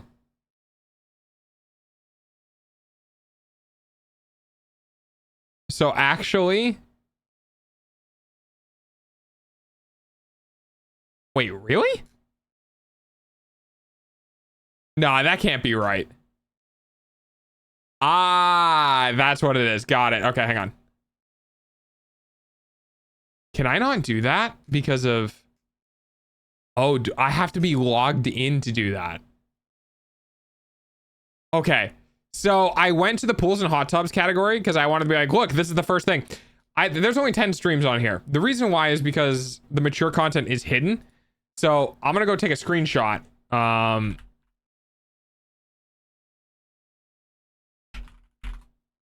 Of my main browser where I can like turn that shit off. Okay, let's go viewers high to low.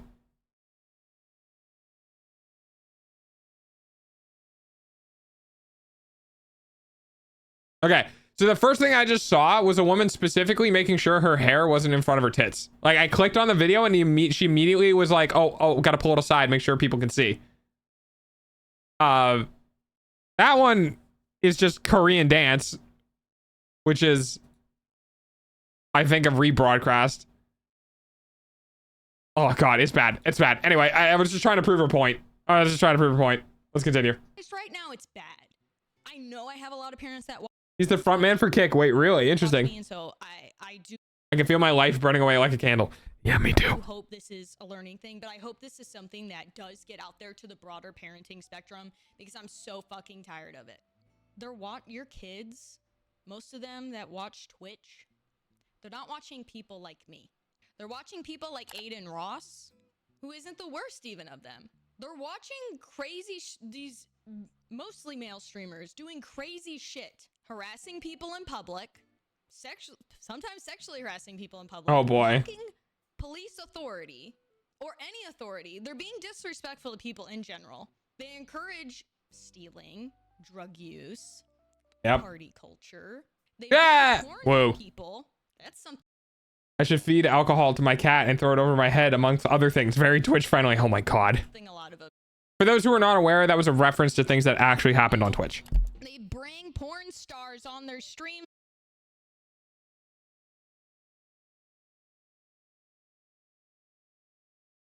Those who are not sure. All of the things she mentioned should have resulted in a perma ban. Oh yeah, 100%. But it doesn't because it's what generates the most revenue on Twitch. And this is just this is the video of an OnlyFans model leaning in with her tits out towards Aiden Ross. Regularly to promote their content. They're not bringing normal women onto there. It doesn't matter that they preach that you shouldn't be watching those people or you shouldn't consume watching porn. Those male streamers are bringing porn women on their streams because it gets the money. Because it gets the money. Because it gets the money. Everything right now is born out of a desperation to not have to enter the general working force. Because the general working force sucks balls. No one wants to just be a normal worker. No one wants to just be a part of society, be a worker bee, and go do shit. Because it sucks. Because society in the United States has been fucking over people for so goddamn long with just existing in general. You get hurt, Pay us money. You want an education so you can get more money? Pay us money. And also the loan that you take, you can't default on. So have fun having that for the rest of your fucking life. Also, you get it when you're just barely an adult and don't understand the consequences of your actions.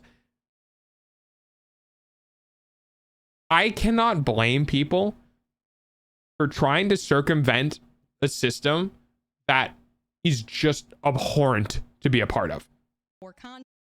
Zip it, hit zip is here. Hey, Zip. No one wants to work anymore. Well, it's insufferable and doesn't pay enough to be worth it anymore. Yeah, exactly. Hello. It was insufferable before, but at least your suffering got a pretty decent compensation so you could have an okay life to deal with the suffering. Now it's just fuck you. Now it's just fuck you because, yeah. Hi, Liz. Because it gets clicks. And I'm in the camp. If you don't like your pay, get a better job. Be nice to get a better job. It would be nice. Unfortunately, not that easy. now your son, again, it doesn't matter what platform they use, they're now exposed to it. Twitch, Kick. YouTube, Reels, TikTok, Shorts, Twitter. Yeah, it's because that's called marketing platforms. Not easy, but doable. Well, the problem is that like, if like, okay, what happens if you end up in a position where like very real of you were in school and your school general education never told you about trade work, never told you about all of the myriad of different options that are available to you. So you got pushed into a general education in high school for some general concept degree, whether that's computer science or you know, logo design or AI or like whatever, right? You find out that field is completely flooded because you got into it when you were young enough to not understand how the workforce worked. You now have a shit ton of debt. You have no income. You have no way of getting into income. And then you get a job. You kind of are getting enough to live, but now you need more money. So you either A, try to climb the ladder that you're in and never do it because you get fired because then somebody tries to rehire your position at a lower pay. You can't go back to school because you already have so much debt. So your credit score isn't exactly the best. So no one's going to loan you more money. So you can't get into trade work. So you're kind of fucked. Like in general, shit just fucked. You guys are so unaware of the shit that's online as parents. You're asking your son that is... You can get into trade work without a trade school. Yes. Well, not electrical. You can get into welding, yeah, but you can't get into like plumbing, electrical, or framing or carpentry or any of that sort of stuff. You go into the positions where you don't need to be licensed. Because if you are going to work in an area on a job site and they are insured, you are going to be licensed. If you are going to work on a job site and you're not insured, then it might be illegal to do so depending on the state. And it's primarily pushed to men. People don't want to hear that. The pornographic addiction is primarily pushed to men. Well, yeah. Asking to ruin their relationships by them becoming addicted to that. And that's a tough one. That's a tough one. You work on a journeyman as a helper. Your goal is to do all the bitch work and learn everything you can for them. Right, but it depends. Because like you need to get licensed. Right, in the states around me, I'm not sure so much in my state, but in the states around me, for plumbing, septic, and electrical, you literally cannot work. Yeah, but that's the problem is like, you can get licensed later on, but then you have to go back to school. Like a lot of licenses in states require college work. So if you're already thousands of dollars in debt from a shit choice you made when you were 18 because your parents didn't know what the fuck to do and society put you in a position where like it forced you to, you know, do things. It's just not always that easy. Regarding the porn addiction for men,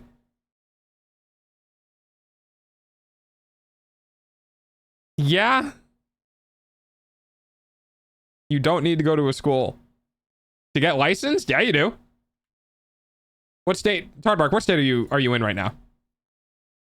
I'll look up the license requirements for your state. Because there's a lot of states have a quote like educational requirement. I'm curious. I'll look it up. I'll look it up for you because North Dakota. Okay.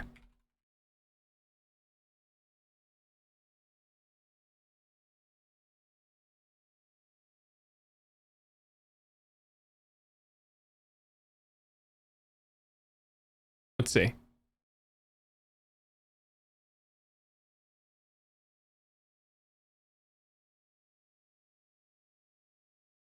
So is it an either or? Credited and others. Shit ton of hours, yeah. So a journeyman electrician shall have completed 8,000 hours experience, which experience may not be obtained in less than 3 years. Registered as an apprentice electrician, of which 3,000 hours may apply under the qualifications of a Class B electrician, under the supervision of a master or master of licensed electrician in an area where electrical construction work is done in the jurisdiction with similar licensing and inspection rules in the state of North Dakota, and successfully completed apprentice electrician training. 2,000 hours of credit may be granted for a graduate of 2 years or more from electrical school accepted by the board. This is the part where I'm right and it's going to feel so good. Practical experience consists of a minimum of 4,000 hours. So you have to work a minimum of 4,000 hours. So out of curiosity, how many weeks is that? 100 weeks. So 2-year minimum. Maximum of 8,000 hours of credits may be granted for wiring and installing electrical wires and equipment.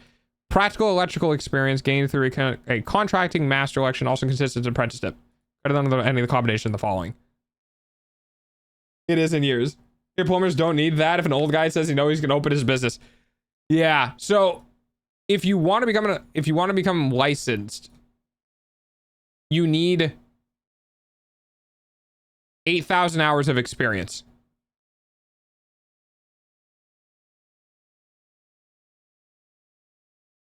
And you cannot accumulate that experience in less than 3 years.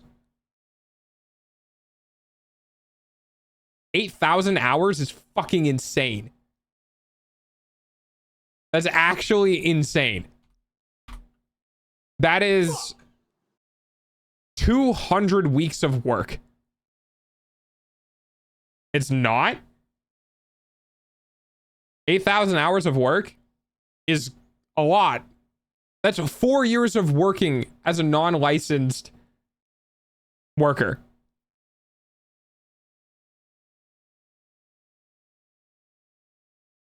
Anyway, I'm getting distracted. It does a bunch of fucked up things. I'm going to tell you the things that I've had to deal with as a creator.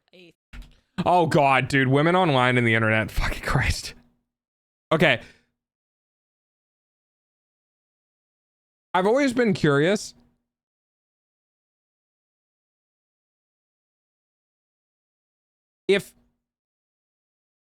If sex sells so well, it's primarily targeted towards men.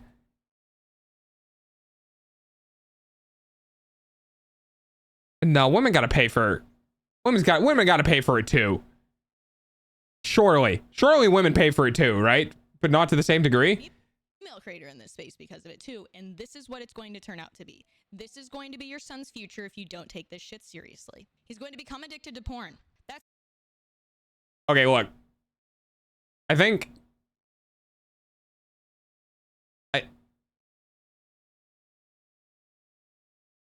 am I wrong to feel that like the porn addiction thing is kind of overblown?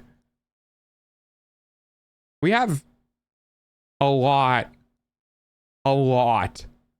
of guys, you know, every year that, you know, get older.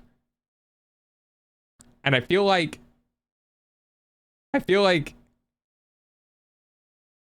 you hear about the porn addiction because of the people who are online most of the time. And if you're a creator in an online space, you're gonna get the side of like, yeah, you're gonna be in the location where it's going to be most prevalent. It's already a problem. You've now ruined your relationships or any romantic relationships going forward. He's gonna have a tough time having sex at all. Why? Without pornographic content being involved. What? What? Wait, what? He's gonna have a tough time having sex at all without pornographic content being involved. Okay, I think this is a problem of not being the same sex as like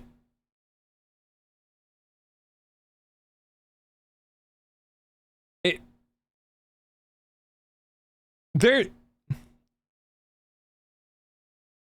is something much deeper in the mental psyche than pornographic addiction if they can't find a real woman attractive.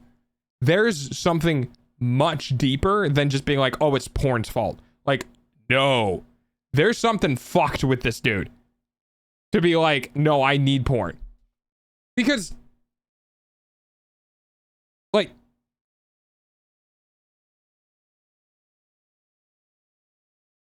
you could just not be attracted to them. You could just not be attracted to the woman. Like, I will agree that consuming pornographic content can set your standards way higher than they should be, so that you can't find it engaging to engage in sexual activities with anyone who doesn't meet those standards of like those high standards. But if you're engaging in the activity in general, the person has met those standards. Like, I can get behind the whole like setting unrealistic expectations for men's for women's body, which it does. First of all, like porn just in general does set an unrealistic expectation for men for what women's bodies look like, because they don't look like that 90% of the time. I've never felt romantic interest for anyone, and I stay as far away from my cans from porn. So like, but I don't think consuming vast amount of porn is going to make you not want to have sex with someone or like perform worse. Because I feel like you're just gonna get to the point where no, I don't want to do anything with a real person. Like it's just hard to fathom like getting into it, you know? Meat people are very meaty. He's gonna have a tough Robot people is the future. Agreed. having sex at all without pornographic content being involved. Okay. It's really hard because like I would never claim I got addicted to porn. You know? Like, I've been there. I've watched stuff. I've done things. I'm a dude. But like, human beings have always been significantly better because they're real and can touch you. Right? So like, I don't get the concept of getting into a sexual activity and then not being able to perform it because there's no porn. Would you just not get there first? 2. He's then going to start viewing women as sexual objects only.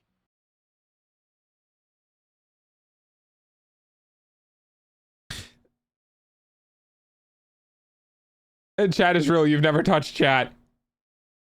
Touch. I remember touch. Yeah, this is I've been fairly open about how they can healthily drive. I have realistic expectations. I just don't want to be around people. So I think I'm an outlier. Porn doesn't really have anything to do with it, even if I do consume it. Yeah, like this right here is more about somebody with a mental state who got addicted to porn, not porn addiction causing this. Like, this is about a particular individual or mental state that someone is susceptible to becoming addicted to something. Like, you're not...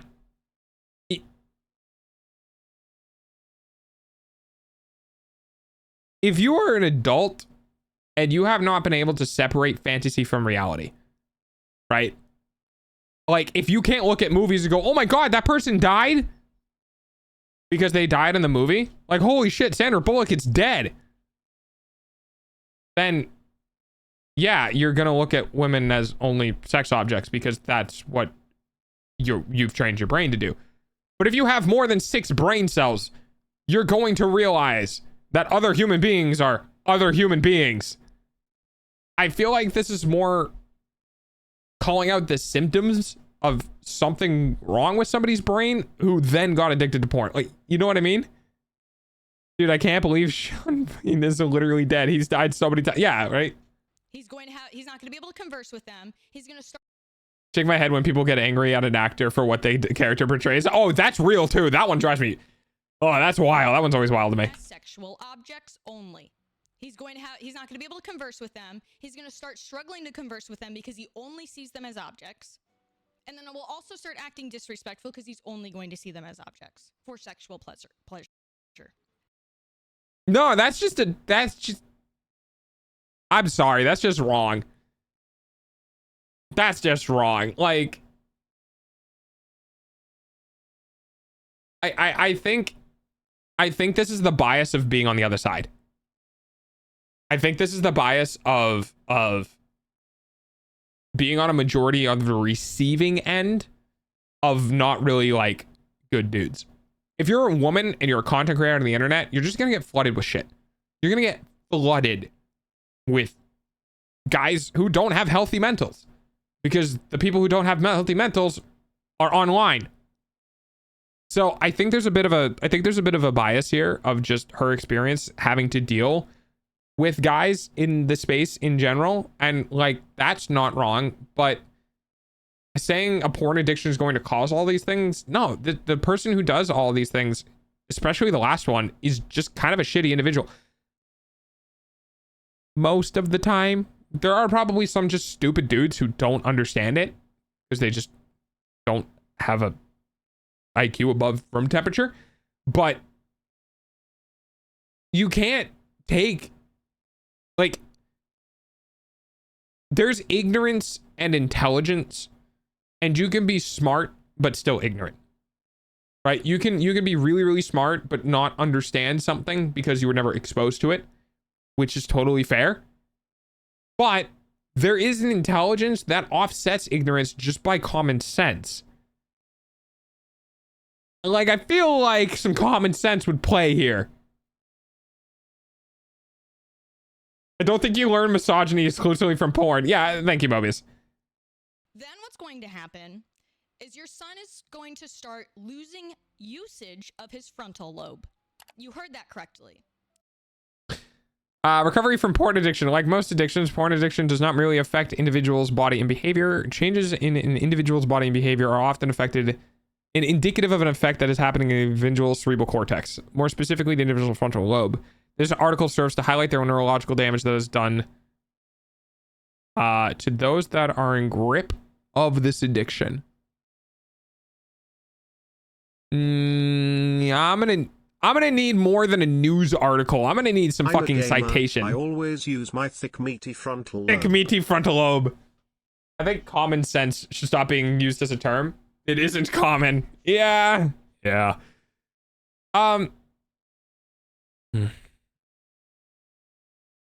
Here's a question though. People who are addicted to porn, wouldn't they be at a similar disposition to being addicted to video games? Like, isn't it the dopamine hit of that like thing? So like they just got into this in particular is their vice. I don't know. I'm not really standing on a hill very hard with this one. I think yeah.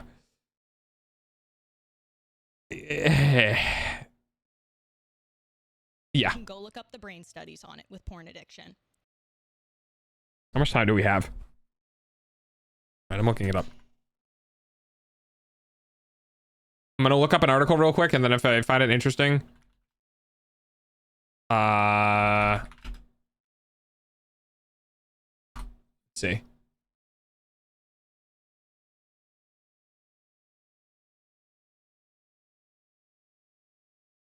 Neuroimaging studies have revealed that prolonged pornographic exposure can have negative impacts on the prefrontal cortex. So it's not the addictive, which is involved in emotional processing and self-regulation behavior. Yeah, but couldn't this be one of those scenarios of like you're finding the cause and treating it as a causation? Like if you image people who are a predisposition of poor emotional regulation and then they become porn addicts, and then you image their brain and find out, hey, they're at a predisposition to becoming addicts, and you're like, oh well, you watch too much porn, it does this to your brain. Like, no, my brain was already like this, and therefore I watched too much porn, and then we imaged it because I watched too much porn. Like you would need to image somebody's brain before they became an addict, which you're not going to do, because that would not be ethically correct to image somebody's brain and then push them to becoming an addict and then imaging it again, right? So this is what I'm talking about with, you need to be critical of, you need to be critical of research. Don't fucking tuck your head into the sand and go, la la la, all research is dumb. But like, let me put it this way, right? Let me put it this way. If someone is running and then they have a hard time breathing, right? And then they run again, and then they have a hard time breathing, and then they run again, and they have a hard time breathing. And then they go and they get their lungs imaged, and they're like, okay, run. Oh, wow, you have a hard time breathing. This is something up to do with your lungs. It must have been from all of the running that you were doing, because you had hard times breathing while running. So you should stop running because that's what's causing this. Well, the only fucking reason why you looked at it in the first place was because it was happening to me. So if you're imaging, it's circular logic. Yeah. If you're imaging somebody's brain who's addicted to porn, you're imaging the end results. And you're like, well, that's not what a normal brain should look like. I'm like, well, yeah, no shit. This dude is addicted to porn. He's addicted to a visual stimulus that does not exist. Like, yeah, and this is what their brain will look like. I was like, no. Their brains might have already looked like that, because that is what allowed them to become the porn addict. So I'm not saying that it doesn't have an effect. What I am saying is that looking at something and claiming that it was caused from something when the thing you're looking at would be like part of why it could happen starts getting a little fuzzy. And this is the reason why fields of study in general are very diverse. There's multiple studies done, and there's, scientists bickering with each other and shit like that because of exactly what I'm saying, right? You need to find in somebody's brain scan because they had some health issue maybe when they were younger, but their brains are fine, and then brain scan them again after they got older and are suffering from porn addiction, and look from their earlier and later brain scans and go, what's different? But you can't force an addiction on somebody and be like, okay, we're scanning your brain. Here's some heroin. Have fun for 6 months. Come back and we want to scan your brain. Not gonna happen. I have a question. Could it be ethical that we research this kind of things with AI simulations? Like when we get that deep into tech, create an AI, exposes all the human data and reproduce the situation. Yeah, that's 100% ethical. That's probably what we're going to do. If we can create like model software or model simulations that reputably, like consistently can recreate the effects in the brain, then yeah, we're going to run that bitch through a million different fucking trials. Me avoiding drugs and alcohol because my parents were or are addicts of both. So my brain could look like a drug addict or an alcoholic for all I know. Yeah. Now, it's a bit different in that aspect because those are physical substances that enter your bloodstream and therefore can go pass through your blood-brain barrier and affect your brain. Whereas pornographic content is a visual stimulus that is not physically affecting you. Now, the body staying at rest or the body not receiving the nutrients it needs because of the addiction, like those could affect the brain. But yeah, it's essentially the same thing. It's essentially the same thing. This happens to men too, but this is the earlier it starts, the earlier and the more fucked up it's going to be. Your son is going to become so numb to porn and so addicted that normal stuff is not going to get him off anymore. normal content, pornographic content, is not going to get your son off anymore. Okay, yeah, that one's true. But that is not just porn.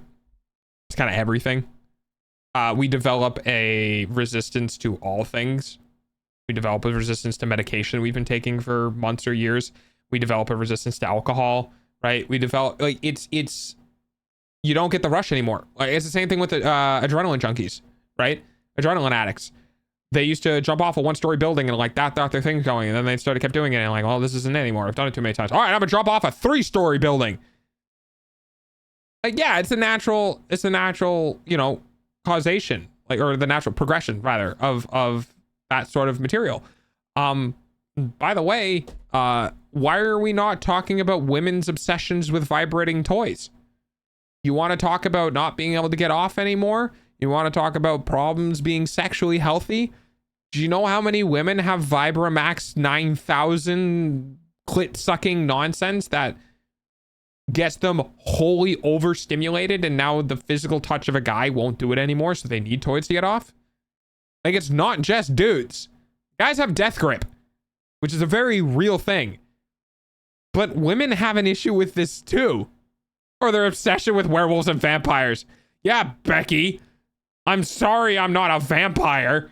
So then what he's going to start doing is he's going to start going and easing out into more hardcore shit. Some more crazy kink shit. Okay? Yeah, exactly.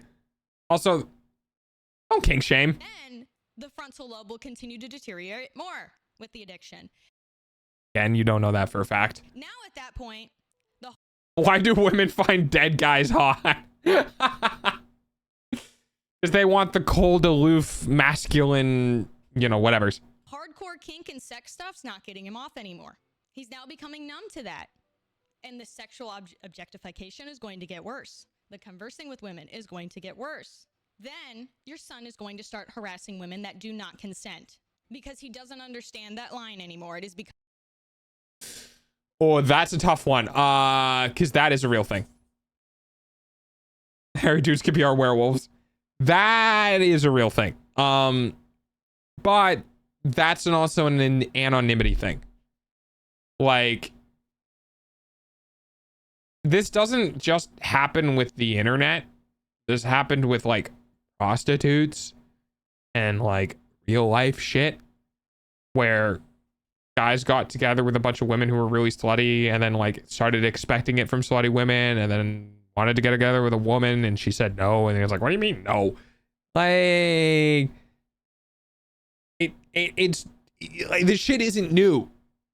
It's just the internet has absolved people of their consequences from their actions. Become blurred. His frontal lobe, quite literally, is deteriorating.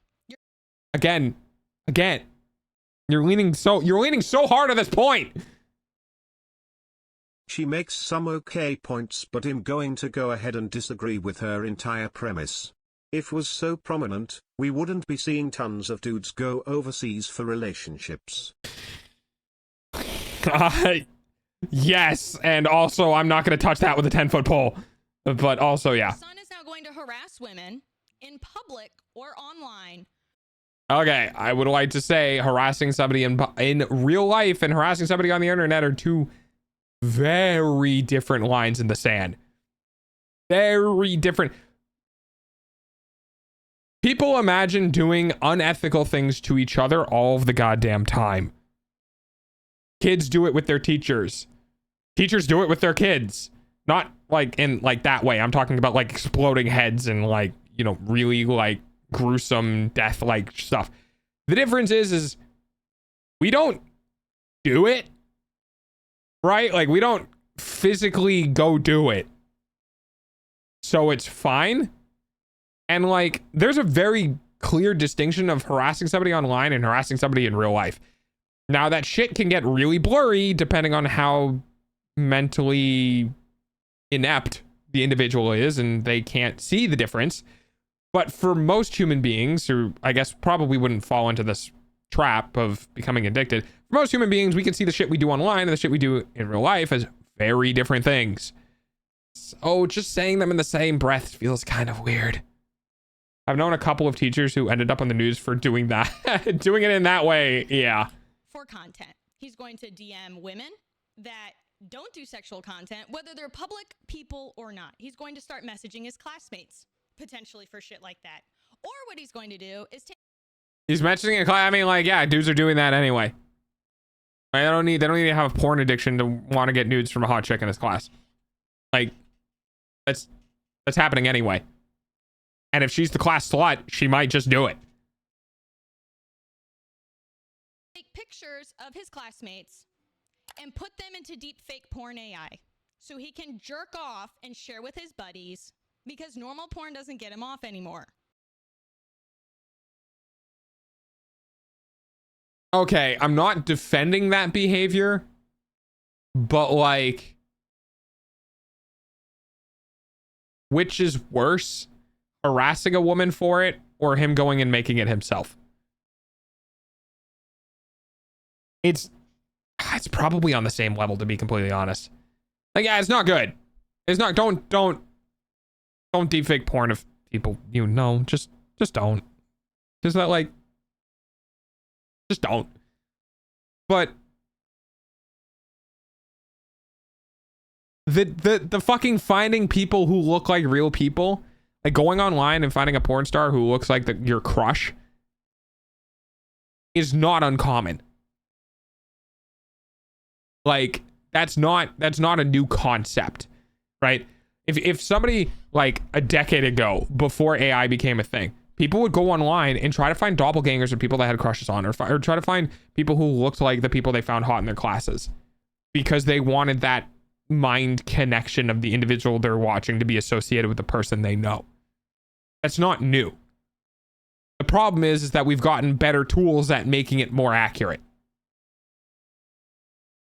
Like, the problem is that the technology now exists where somebody thinks that and goes, well, now I don't need to look for somebody who looks like them. I can just take their imagery and put it through a thing and then generate an image that is closer to them and do it. The concept is not new.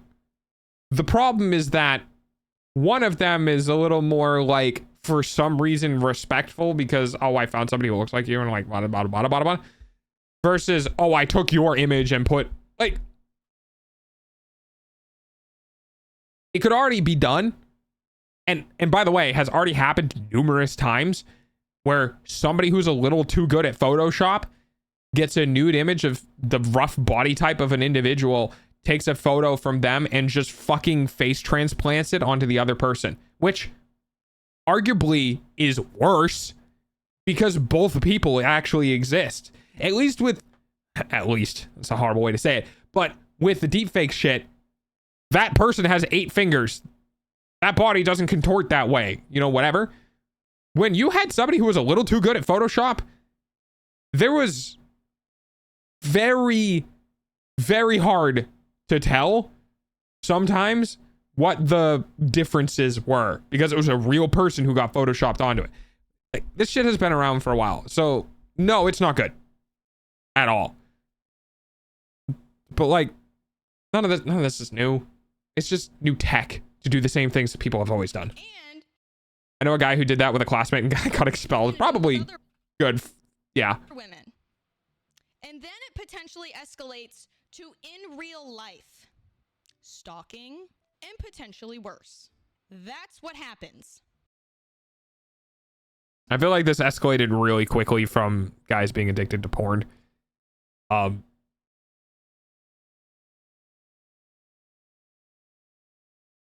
You can't say a dude who likes porn too much is gonna go out and R-word somebody. There's a pretty big fucking stretch you're doing here. There's some dudes who are just shy, introverted people who don't work well in society who are just like, this is how I... There's people like Mobius. Sorry, Mobius, I'm not trying to call you out. I'm just saying. There's people like Mobius who are just who, in a parallel world, are addicted to porn. It not means Mobius is going to go out and do something. It just means that Mobius doesn't find any interaction, desire, in the involvement with other people. So to go from like addicted to porn to, yeah, he's going to go sexually assault someone is like There's one side of the continent, and your point is on the other side of the continent.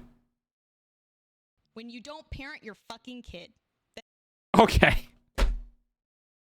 This went off the rails so fucking fast. Like, yeah. If you're not parenting your child and they grow out to be a fucking shithole of a person, like, and you could have done better, then yeah. But you can't fix a developmental problem in the brain by better parenting. If the kid is autistic, you can't teach him to not be autistic. He's going to be autistic. It's not that crazy, but like, bro, there are plenty of steps to get there, yeah. Things that are worse. They start joining circles that fetishize, and the list goes on and on, getting worse from there. Are we gonna go to the other side of this with the women being really no? All right. Girls will get worse. Yeah, but we didn't just spend fucking 5 minutes talking about what women are gonna do. Although I guess we kind of did. Okay.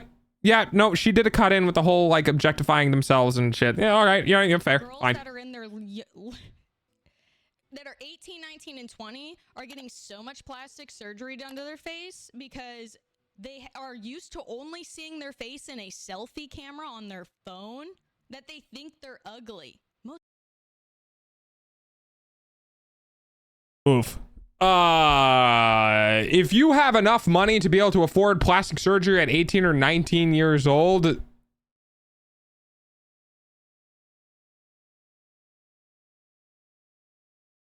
I mean, it's not good, but like coming off the tail end of men sexually assaulting people to the worst thing or a bad thing women can do is making themselves look prettier with plastic surgery feels like a pretty big fucking divide here. Most people look fucking ugly in a selfie. There are cases of dominant women who get advantage to shy guys too. Oh yeah. Most look ugly as fuck in a selfie camera, but they're getting work done based off of that. And they're starting to look like they're in their 30s and 40s. Most people in their late 20s and 30s look younger than young kids now, young adults. So you're setting your daughters up for... I've literally gotten a cousin who ended up on the registry because he got drugged and taken advantage of and then accused, and the court sided with the... Oh yeah. Yeah, you want to talk into getting the really fucked up empowering side? You want to talk about the whole like empowering women movement going real fucking sideways of like women giving clout to other women who falsify sexual assault allegations against men because they're just more likely to win in court? Holy shit, dude. Holy shit. You want to talk about parenting your kids correctly? How about not falsifying life-changing reports against men? Crazy. Hot take, if people are making themselves more attractive, they should at least do it at the genetic level. Body dysmorphia. You're setting your sons up for failure for porn addiction. You're also potentially having them join groups that are going to... Okay. Echo chambers have always been a thing since the internet was incepted, created, whatever. Like echo chambers have existed for the length of the internet. There are echo chambers for the people who are a part of Germany in the 1940s. I gotta be careful with what I say because I feel like I'm walking a very thin line with the AI bot right now. There are circles for people who essay. There are circles for worse things. The Fortran exists. Like, there are echo chambers everywhere. Yeah, if you don't raise your kids correctly, you are more likely to have a child who's going to go in that route. 100%. Yeah, I agree with that. Conception of the internet? Yeah, something like that. Polarize them. I'm not saying anything's wrong with like finding yourself out. We need to nuke Fortran. Yes. Can't tell me it's good for a kid that's like 5 years old to start thinking they have to. It's almost time for dogs hourly payment using your eyeballs. You better be fucking careful where you point that gun. Because I'm going to tell you right now, I knew from a very young age. I knew what I was about. You better be careful where you point that fucking gun because I will rip you apart because I have firsthand experience with this. That's playing house. I think we all played dog or whatever at one point, and I'm not saying there's anything wrong with being an adult and you've decided you want to join the furry community. I know so many furries that follow me that are cool as fuck and that are so nice. Okay, she's recovering. She's recovering. Your kids are being they're young, and the internet promotes to them that they have to fit into this specific mold rather. Okay, yeah. I get that. You act a specific way, but you shouldn't be letting your 5-year-olds on the internet. Than finding out about them. No, keep 4chan. Nuking 4chan means that 4chan people go elsewhere. Yeah. They've all collected in that corner of the internet. Let's just leave them there. Themselves. And like truly growing and being a part of their community. You're throwing them into these, like that's what the internet does. The internet feels like it has to box everything. Well, I don't think the internet as a whole feels like it needs to box everything. I feel like the internet has plenty of boxes available for people to go find their box. The problem that I think you're trying to get to is that not all boxes are good. Some boxes should have grenades in them and not exist anymore. And there's no way to tell which boxes are good and which boxes are bad if you haven't had the ethics instilled in you that maybe, you know, this particular box that is labeled incels, you should probably not go to that box. And have a label for everything. 4chan is the Australia of the internet. Versus your kids understanding that's not how life works. It's not black and white. It's not. It's so dangerous. It's so fucking dangerous. I feel so bad for kids, dude. That's not right. And then let's not even add all of that there. You've got online bullying. It doesn't stop. It was like... Oh, man, dude. Online bullying is a kind of a tough one. Because I'm not trying to say online bullying is a non-issue. What I'm trying to say is that the online isn't real. It can be. You can make it real. Like you can go meet people that you meet online. You can go do things in group ups and like all sorts of stuff. You can make it real. But the internet isn't real. So if you're getting bullied online, make a new account. If you have friends on your old account, put them in the new account. Ta-da! You're no longer seeing it anymore. You know what I mean? Like, it was already bad enough when a lot of us, sorry, my desk is dirty. It's already bad growing up and you get bullied by your classmates in person all the time to the point where you want to kill yourself. woman, you really got to be careful with these fucking blanket statements. Like, that is not that common anymore. Like, I'm not saying it's uncommon, but I mean that some generations have gotten to the point, and I don't know if it was mine or later, if it was just mine. Maybe it was the region I grew up in. But like, people didn't think bullies were cool. We just avoided the weird kids. Like, we just didn't talk to the weird kids. We kind of pushed them away a little bit. We said, hey, we don't really want to converse with you. We don't want to be like a part of whatever the fuck you are. But we didn't like openly mock them. And we had bullies in my school and no one liked them. It wasn't a glamorous thing to do. And a lot of the times the people who ended up getting bullied by them had people stand up for them. I've stood up for a couple of bully victims because I ended up looking at the people and be like, what does it matter? I was like, well, he's weird. I was like, okay, and? Well, he's weird. And? That's not exactly a great reason. You know what I mean? Like,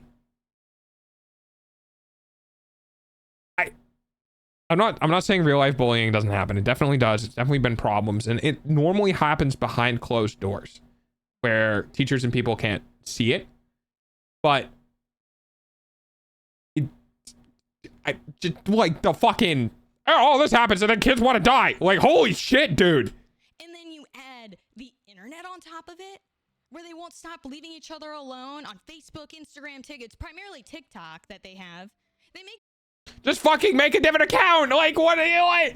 Ah! It's like complaining that you're getting bullied because you willingly walked into an establishment. Dude, I fucking,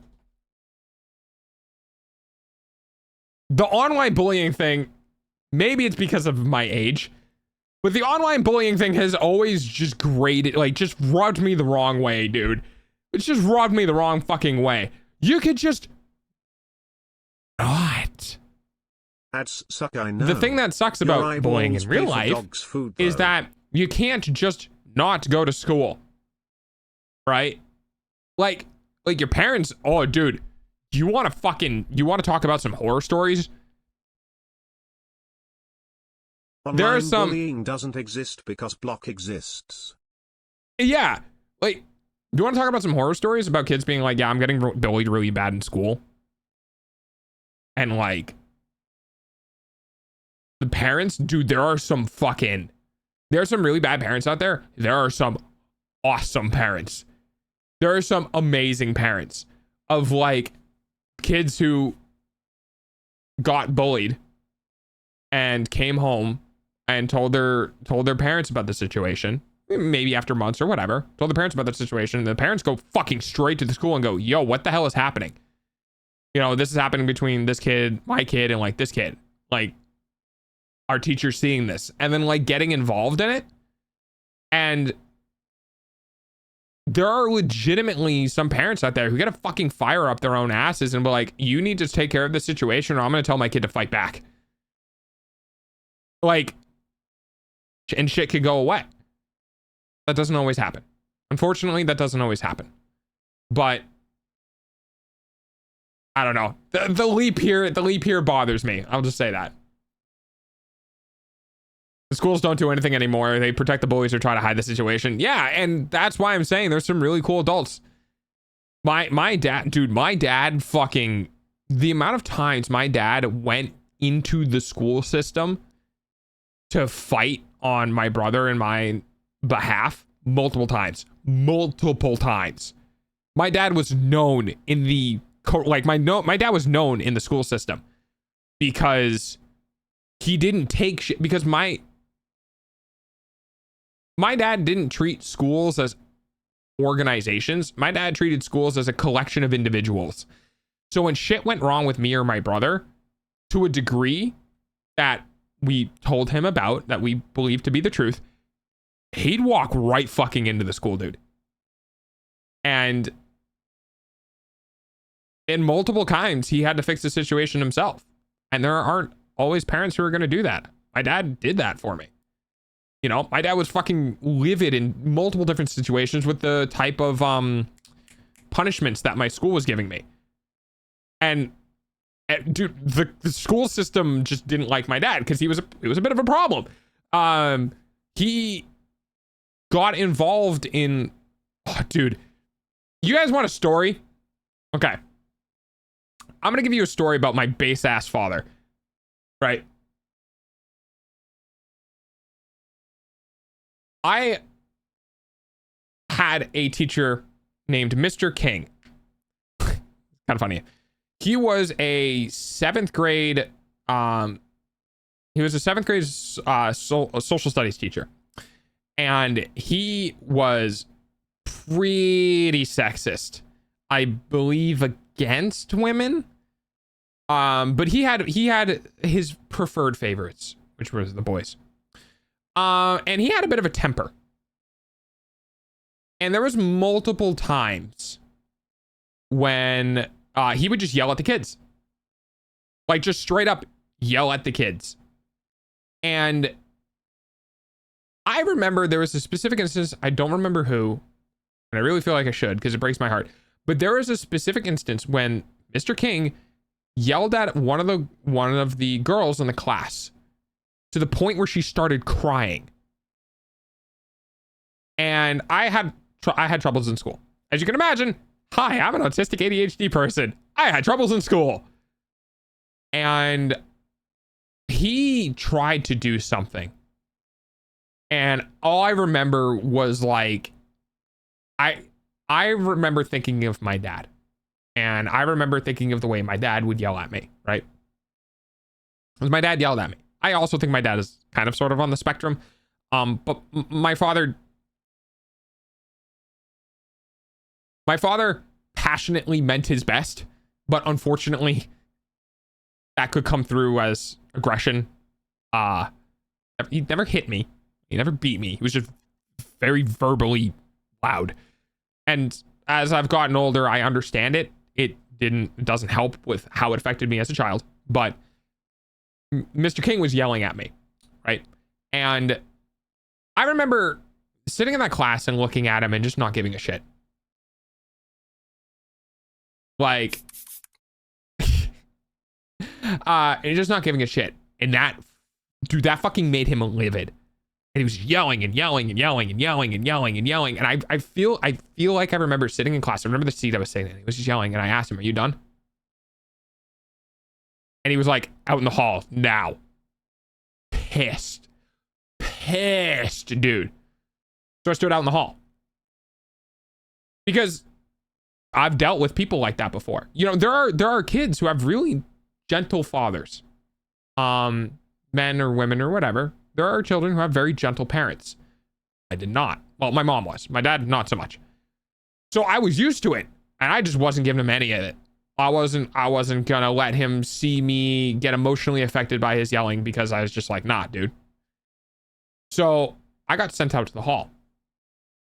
And what ended up happening was I was written up by him and for basically insubordination, right? Of just blowing off the teacher essentially.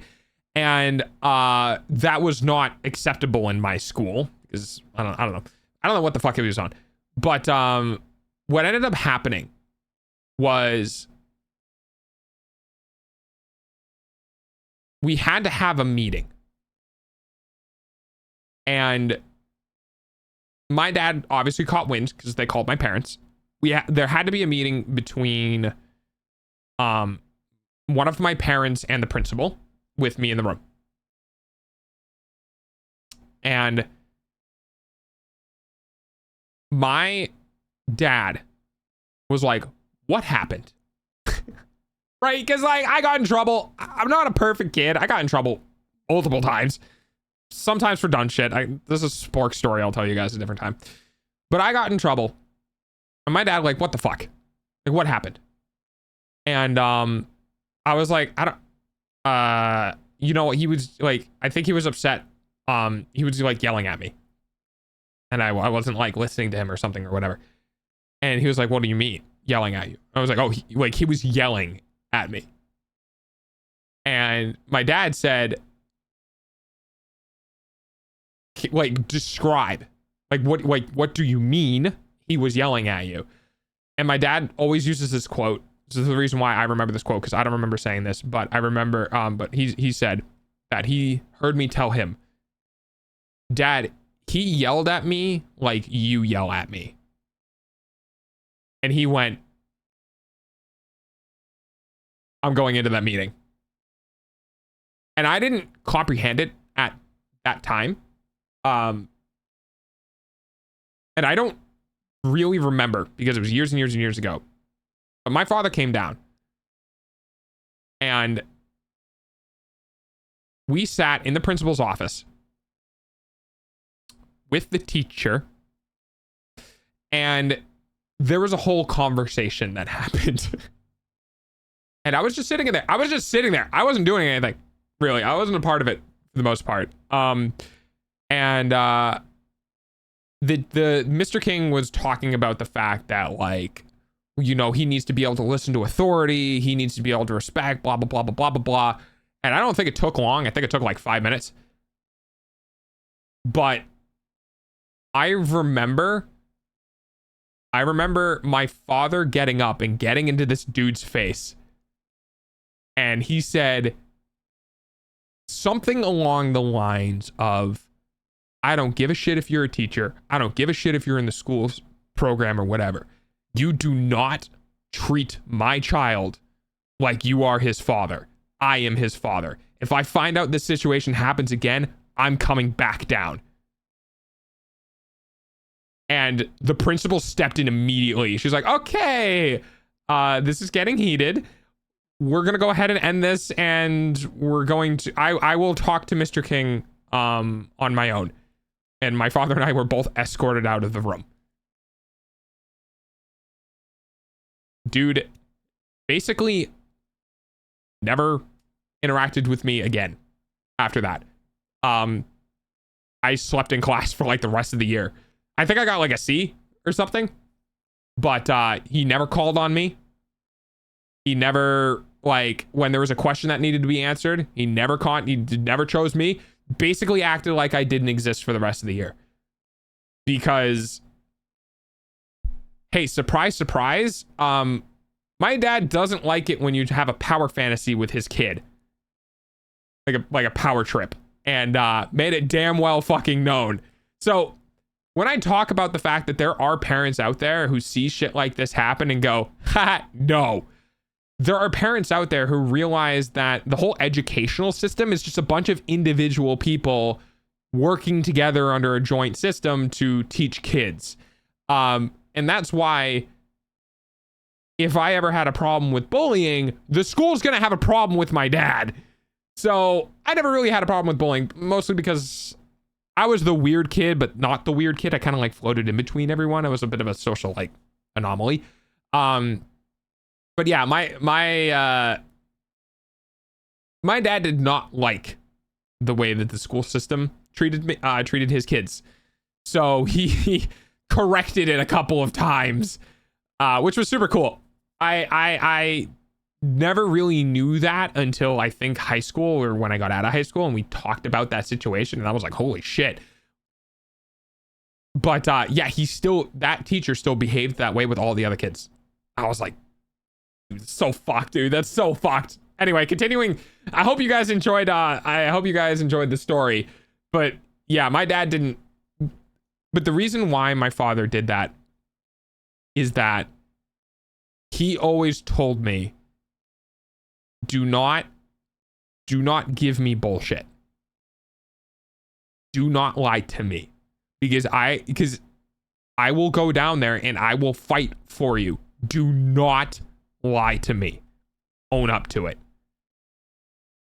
So I never lied to my dad. Well, no, I never lied to my dad about serious situations. I lied to my dad a lot, right?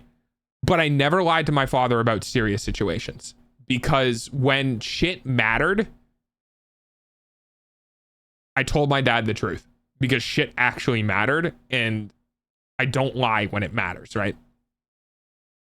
I hope that you don't mind that I clipped the way your dad spoke to that yelling teacher. Nah, dude, it's fine. Doggo dad, he sounds scary but cool. Yeah, he was. He was very much so on my side. But I never lied to him, and that's the reason why he got so worked up about shit like that, is because he knew I was telling the truth. There was a different situation where, like, oh my god, he likes telling the story too, so maybe one day I'll have him tell it. But there was a situation where I got punished for riding on a seat that, like, the bus driver sucks or whatever, and I got punished because the bus driver didn't like me because I was a bit of a little, I was a little shit, but I never wrote it, right? And I wasn't even in that seat. I was in like seat 13 or 14, like on the right hand side, halfway down the bus. And I got called in the next day, and I was like, "You're in trouble." And I was like, "What?" And they're like, "Well, yeah, you're in trouble for riding on the seat." I was like, "What? I did what now?" And this is one of the situations where my dad got called down for. And his favorite thing to tell in the story, I won't go through the whole story, but his favorite thing to tell in the story was basically the bus driver or the principal again were like, well, that bus isn't used for anything else. And he said that I pulled on his sleeve, and I told him that's not true. That bus is used for the late bus. And he looked at them and went, is that true? And they had this like, oh, oops, look on their face, because they didn't fucking keep track of what the late bus number was. And they were like, yeah, actually, that is true. Dude, he just was like pissed immediately. Because My dad knew I would own up to. Like, I think this was the year after I pulled the fire alarm. Like, I am impulsive. And we had a fire drill, and I was walking by a fire alarm, and I went, I wonder what happened if I reached out and pulled the fire alarm, and it went from like the you know, that sound for the fire drills, and it went to whoop whoop. I was like,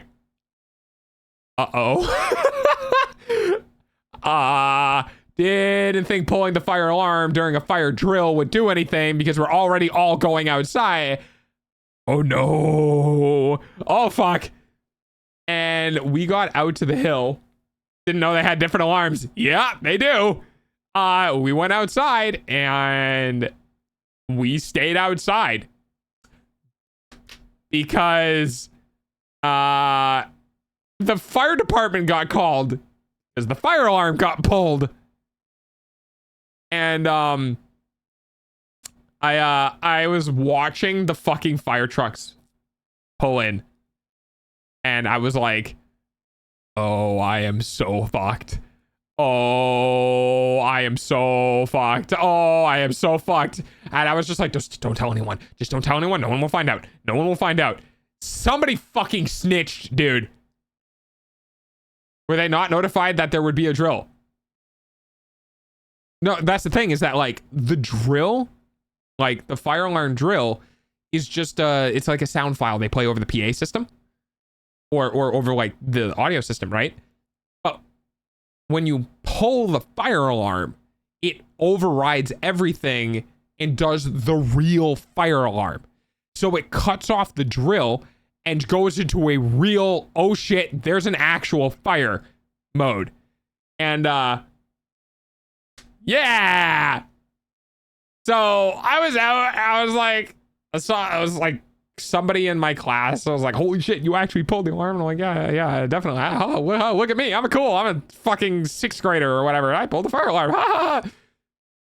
Dude, within literally like 30 minutes, I was called into the principal's office. I was like, how the fuck did you know? It was like somebody in your class told me. I was like, damn it.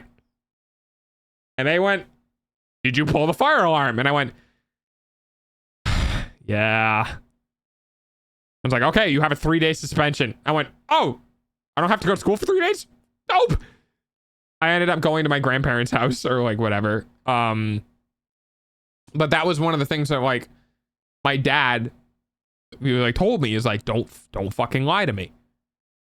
Did you do it? And I was like, yeah, I did it. He was like, okay. But that's the reason why he basically went to war for me for all of the other instances, was because he knew I'd own up to the bullshit. Like if I did something bad, I would own up to it, right? But if I didn't do something bad, I would tell him I didn't do it. And yeah, he got riled up during the bus story as well. I remember he said in the meeting, because he always likes to quote this too. He said in the meeting, if my kid missed the urinal or missed the seat while he was pissing, are you going to have him go in and clean up everyone else's piss? Because he's not a janitor. Like, dude, my dad was fucking brutal. My dad had no chill. He didn't like his kid being fucked with. Like, he didn't, because that was his job. You know what I mean? Like, he was trying to raise an upstanding member of society, and instilled a very strong set of ethics in me, by the way, if you haven't noticed.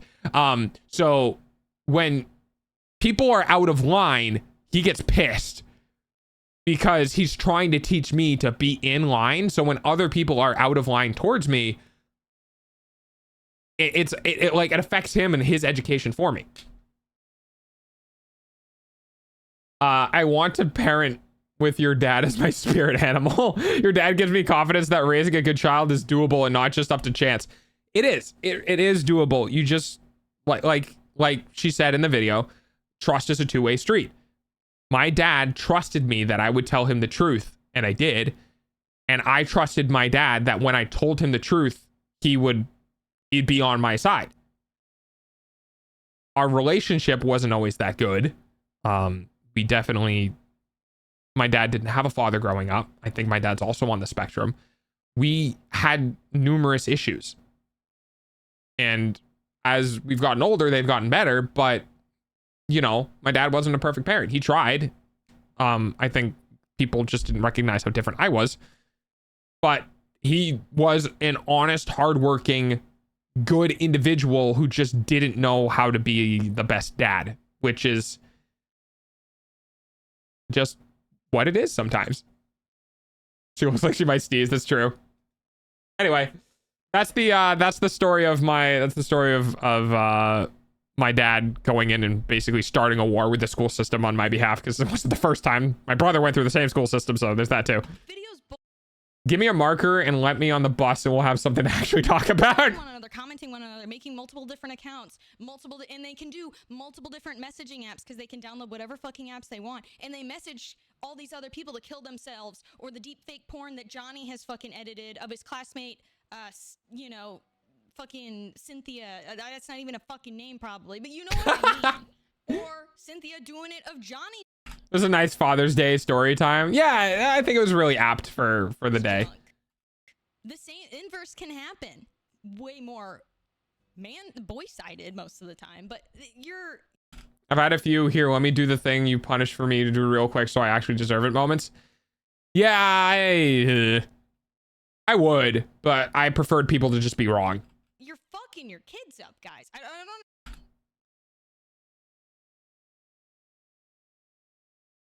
That was a really bad time to pause. Holy shit. Okay. We're gonna brush by that past that one. How people like can't see how bad it is. And then we add on that they're not emotionally regulated. It's this gentle parenting that's actually neglectful. True gentle parenting is good, but most people that do gentle parenting are just don't want to be a parent. Why the fuck did you have a kid? Why the fuck did you have a kid? People Okay, this is the part, like, there's a lot of stuff here. I think got some bias with being a woman, being affected by men. Holy shit, dude. Yes. Why the fuck did you have children if you weren't prepared for the responsibility of having children? And honestly, okay, I get it. Society's a bitch. If you're raised by your parents with the you have to have kids mentality, even if you're not ready, and you have to have kids because you're like, well, I'm not ready for it, but my parents told me I have to. When I was like a kid, like, oh my God, when you have your own kids and like you're 14 and like now you're 20 years old and they're costing me ask for like, but yeah, don't have kids if you're not going to like raise them. like you, Me and my mom. Yeah. and how your children are now are the reason people in my generation don't want to have kids. You know what? I'm going to let that one play again. Don't want to be a parent. Why the fuck did you have a kid?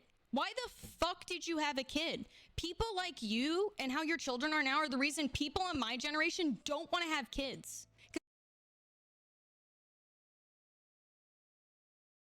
Yeah. You know, state of the world doesn't help. But yeah. She's a little quiet. Yeah, I noticed that as well. I don't know what happened. Because my kid is going to be exposed to your piece of shit child. That's part of the reason. Not the only reason, but it is part of the reason. I don't want my kid dealing with your kid's bullshit because they're lashing out on everybody 24/7, being a fucking dickhead and setting a horrible example because teachers can't deal with your child. The principal can't deal with your child. And nobody, because it's abusive, you can't fucking get them in trouble. There's no actual consequences. Yeah, there's been a lot of generations with the whole like silver spoon and never being reprimanded, and like the first time they get reprimanded is when they're an adult and they're working. Like there's quite a lot of problems overall with shit like that. Your fucked up kid. It's part of the why I do not speak to my mom's brother anymore, not gonna lie. He effectively told me that holding on to what my entire life's experience was up to that point and how it's her fault, it makes me an asshole, and that they'd be better off if I were gone. Woo! And there's teachers that are assholes, don't get me wrong, but you can't. Yeah, I had a story for one of them. These kids know and to be respectful. They don't care because you haven't taught them to give a fuck. You haven't taught the kids to give a fuck. You haven't taught them to actually be respectful towards other people, because their parent is the internet, and the internet is whatever you consume of it. It's crazy, dude. I know people that literally can't have to avoid and stop hanging out with other parents. I know parents that have to stop hanging out with other parents because they don't parent their kids. Oh shit. I didn't think about that. Like, I can't hang out with you because you don't take care of your kids. Oh, dude, that's weird. Because, like, I never lived in an area where I was close to other people. Especially, like, but okay, so, like, thinking of, like, imagine you're living in a neighborhood, right? You're all roughly the same age. You all have whatever, and, like, start having families, and you're hanging out with people, and then you just find out that their parenting style is, like, really hands-off and really shitty. And like their kids are turning out to be really shitty, and you're like, I don't want any part of that because you just suck as a parent. You're fine as a person, you suck as a parent. They just throw the iPad in front of their face, and there's like, what is that, dude? Seriously, you're ruining your relationships. But most people are just throwing the iPad. Like, car road trips, I understand to an extent, but dude, when that was the rave to watch TV. Yeah, there's definitely the realm of like, the solution to dealing with your children too many times is the internet. And I agree with that. I agree with that. There's some stuff here in here that I haven't agreed with, but I definitely agree with the problem of like, there's too many people whose solution to dealing with their child is giving them the entertainment to shut them the fuck up, which is not good. Teach your kids to be fucking bored, man. No, I've definitely read a lot of Reddit stories about friendships and even families breaking apart because their children are nightmares and nobody wants to be around them. I think too many parents try to parent too far into a child's life, not realizing that your babies, okay? Your babies can have long-term memories. I know general science says, oh, there you go, Liz. I know general science says that children do not form long-term memories until they're 3 years old. I will tell you that that is bullshit. Because I have but I have a memory from before I was 3. And it stuck with me for my entire life, and it's the vacuum story. If your child is exposed to something over and over and over and over again before they're 3 years old, that will form a long form memory because it is consistent enough to go all the way back there. Your baby, before it can speak, recognizes respect, recognizes human emotion. It is a human being. If you do not teach your children before they can speak, if you do not teach them the ways that they should behave in the world from a very young age, because that is when they are most malleable to influence, you are going to have a problem much later on in your life. And I think road trips are an accessible place for iPads, at least for like movies. Road trips when I was a kid, I had like 3 choices to fill the time. Naps, enjoying the fuck out of the people, annoying the fuck out of the people in the front seat, or fighting in the back seat. Yeah, because you're fucking bored. Like this is the whole concept of like parents sitting down when you are in your late 20s, mid 20s, early 30s. You can sit down for 4 hours without a problem. I do it every day. Like you can sit for 4 hours without a problem, get out, stretch, do whatever. It's a lot longer when you are a kid, dude. 4 hours is fucking forever. So like, yeah, I get the giving them the entertainment thing. I get it. when that was the rave to watch TV, teach your kids to be fucking bored, man. You gotta know how to be bored. You gotta be bored sometimes. It's not about teaching your kids to be bored. It's about giving your kids an education enough to let them find entertainment for themselves. Let them be creative. Don't give them the easy solution of watching a video all the time. Obviously, they should have it sometimes, but not all the time. Give them a puzzle. Buy them a new puzzle. Buy them something they have not done before. Because that is really, it's the newness a lot of the times, right? Like, if I was a child, and I was given a puzzle, and I'm like, dude, I've completed this puzzle like 6 times. It's not, this is boring. The thing about a puzzle is not having to done it. But if I went on a road trip and my parents handed me like an in-place puzzle where like you can do it on the inside of the lid or like whatever, and I'm like, here, solve this. I might, you know, be entertained for like 30 minutes, right? Maybe puzzles aren't my thing when I was a kid, but at least like having the option to do something or having the option to do a couple of things or making up something, like teaching your kids to be creative to entertain themselves is important. Yeah. My aunt's minivan had a table we could install in place of the middle seat. And my cousins and I have destroyed jigsaw puzzles and instead of literally fighting each other. Yeah, exactly. Like, no, you don't need to give your kids flashing lights and sound. You can teach them to be give them a deck of cards, right? Give them a deck of cards. Give them a couple of games they've never played before on like a sheet or whatever so they can experience it. And then tell them to make up shit. Or like work with them, you know? Like you're driving, you gotta focus. Maybe the driver won't do it, but like, come on. Come on. It's not that hard. Yeah. It's not that hard. Just fucking have 6 brain cells. I don't get it, dude. I don't even have kids, and y'all are fucking up so bad. Okay. In the defense of people who do have kids, it is really easy to be on the outside looking in, saying these things because you haven't had a kid. Right? A great example of this is like, there is a difference.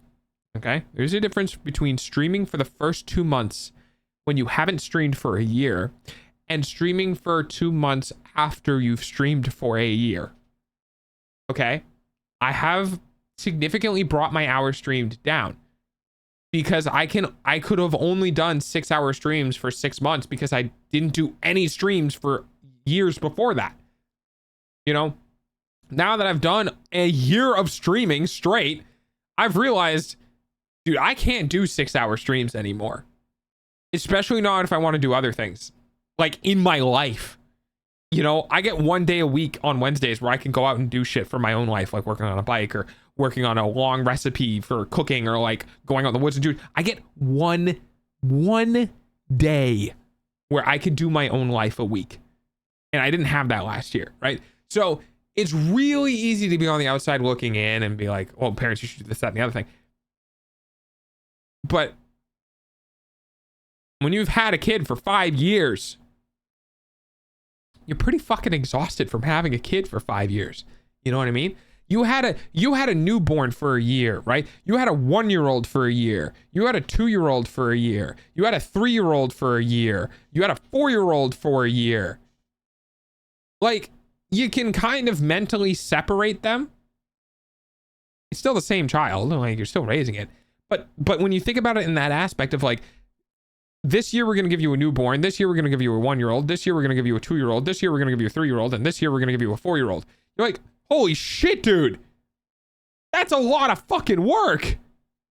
And you're only going to get a break when they turn like 6 or 7. They can fucking finally walk and think and help. You know what I mean? Like, it's easy to be on the outside and be like, you should do all these things. And you should. You really should. And it's hard and I know it's difficult, but that's being a parent. And if you can't do it, maybe you shouldn't have had kids. Just be better for a little bit. You can have valid criticisms for parents, but you are not experiencing the struggles that they are. And your critique and advice is absolutely colored by the lack of that burden. Yep. That's exactly it. 100 billion things to not do because you guys are fucking up so bad. Wake up. Wake the fuck up. Parent your kids. Also, those of y'all that turn your kids, do the family channels and shit. No. Stop. If you're doing that. Oh. Yeah.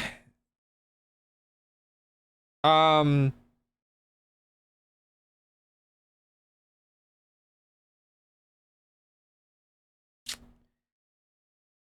wouldn't say there's never a way for this to be ethical. I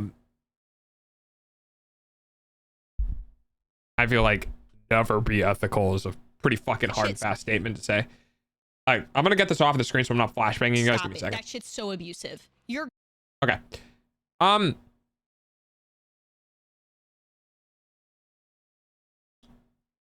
My problem with that situation is that the kid doesn't get to see any of the money because the child is working. If you're doing a family vlog and the child is involved in any way, that child is a part of that vlog. That child is working, right? If you want to make a family vlog where your kid is never involved, that's totally okay. That's fine. The camera never pans over. They never see their face. Like maybe it's just words in the background, whatever, right? Okay. But if that child is on camera, is acting on camera, is doing things on camera, they are part of that work. Yes, their wages should at least be put in a fiduciary trust. Fiduciary word. They're working. And room and board isn't a wage. That's funny. They are working and they deserve to be compensated for that work. Now, that gets tough. That gets tough because the family is working. You know, it's difficult because if you look at it as a who appears on screen the most amount, it's mom and dad 98% of the time and the kid 2% of the time. The kid gets 2% of the money. You know what I mean? Like balancing it correctly is really difficult. If you are working and you're getting a shit ton of money, yeah, it's going to take some effort to balance it correctly. But if the money has always been for funding the family and like the family trips and like, yeah, we didn't pay you because the money we were used to pay you and the money we were going to use to pay ourselves went to the vacation that we all took. You know what I mean? Like there's a difficulty of like, we spent your money. It's like, well, that was my money. You can't spend it. Like, yeah, I get it. It gets really weird. I don't think never ethical is a way of doing it. I think to a degree, it's a little exploitative for the kids because they can't say yes or no. But it like, nah, it's subjective, right? Because you're never really going to have a solid answer until they turn into an adult. Because like, if I was a part of the family vlog, my main concern is like, other people are seeing my face. Like, don't put my private moments on the internet. Don't be like, oh, we wet the bed for the first time. Like, don't show that. Like, there's respect, right? There's respect, even if they're young. You don't show them being sick on camera. You don't, like, you know what I mean? Like, the same thing you would do in an adult, right? You don't put personal shit online. And if, like, that never happened and I grew up, it'd be like, okay, this is actually kind of cool because now I can go back. And I can go back and look at my own childhood. You know what I mean? Like, I can go back and see all the times that this thing happened with my family, right? It's like, yeah, it's a vlog for the public, but also it's memories. Like, it's established memories that now I can go see. So I think you can. You know, I think, yeah, when the child is below the age of 13, blur their face. You know, like, if they don't have the ability to give consent for the face to be on the internet in a meaningful way, especially when they are babies, you don't do that, right? You just don't do that because, you know, I think there are ways that it can be ethical. I think the blanket statement of never is kind of tough. I do think it is difficult because of the whole problem with consent and the child and video footage and yada, yada, yada, yada. Absolutely. But last summer, the child of one of my childhood friends wanted to earn some money to buy and build their own computer. We discussed their wages beforehand. I explained to them the minimum wage, employment negotiations, and encouraged them to understand the terms of our agreement. Exactly. Is all of that going to sink in? No. Will they remember the situation? Yeah. Will they remember the importance of like being treated like an adult and being taught things that the real world has? Yeah. Because they're going to use that as I've experienced this before, I can do this again. My parents didn't understand why I would start wage negotiations at minimum wage. I think they devalue the work of youngsters. It's minimum wage. If you're going to pay somebody, you pay them minimum wage. Just because they are under 18 doesn't mean they get less than minimum wage. If somebody's working, you pay them minimum wage. I agree with that. I think it changes a little bit when they're in the single digits because the weight of money needs to be more. You know what I mean? Like, you're only getting paid $5 an hour. So you become like, the child becomes more picky about what they're going to buy because they earn less. And then you can increase it, you know, but once they're teenagers, like once they hit 12 or 13 years old, then yeah, it should be minimum wage, because then it should be teaching them about why this is not enough to live off of, you know, those sort of things. You ever notice how being treated like an adult is just being treated like a person? Growing pains that your child's going through, you're blasting it online? Yeah, this is the whole thing about, like, don't show the fucking piss puddle on the bed if the child pees the bed. You know, respect people, I guess. Amazing, crazy idea. It's already dangerous to post fucking pictures of your kids because so many pedophiles can, again, do deep fake porn to any picture online. Stop sharing bathtub pictures of your fucking kids online. Oh my God. Yeah, like I said, there's definitely like a healthy range where you can do this and a very unhealthy range where this can be done. Just stop posting pictures of your babies online. I'm not kidding. Don't fucking do it. Your job is to be a parent and protect your child. Yeah. Yeah, I agree with the whole, if you're going to post a picture of your baby online, destructive obfuscation, like black box or whatever, you know, you need to do to prevent the baby's face from being online. There's nothing wrong with being like, I'm a father, I'm a mother, like whatever, and holding the child and like taking a picture with the child. But if you're going to post it online, protect the privacy of the baby. You know what I mean? Like, you can still get the feeling of showing other people your child without actually showing other people your child. They were 100% not a good worker. This was their first formal employment experience after all. I remember being a shitty worker before I developed suitable work ethic. Yeah, I know that.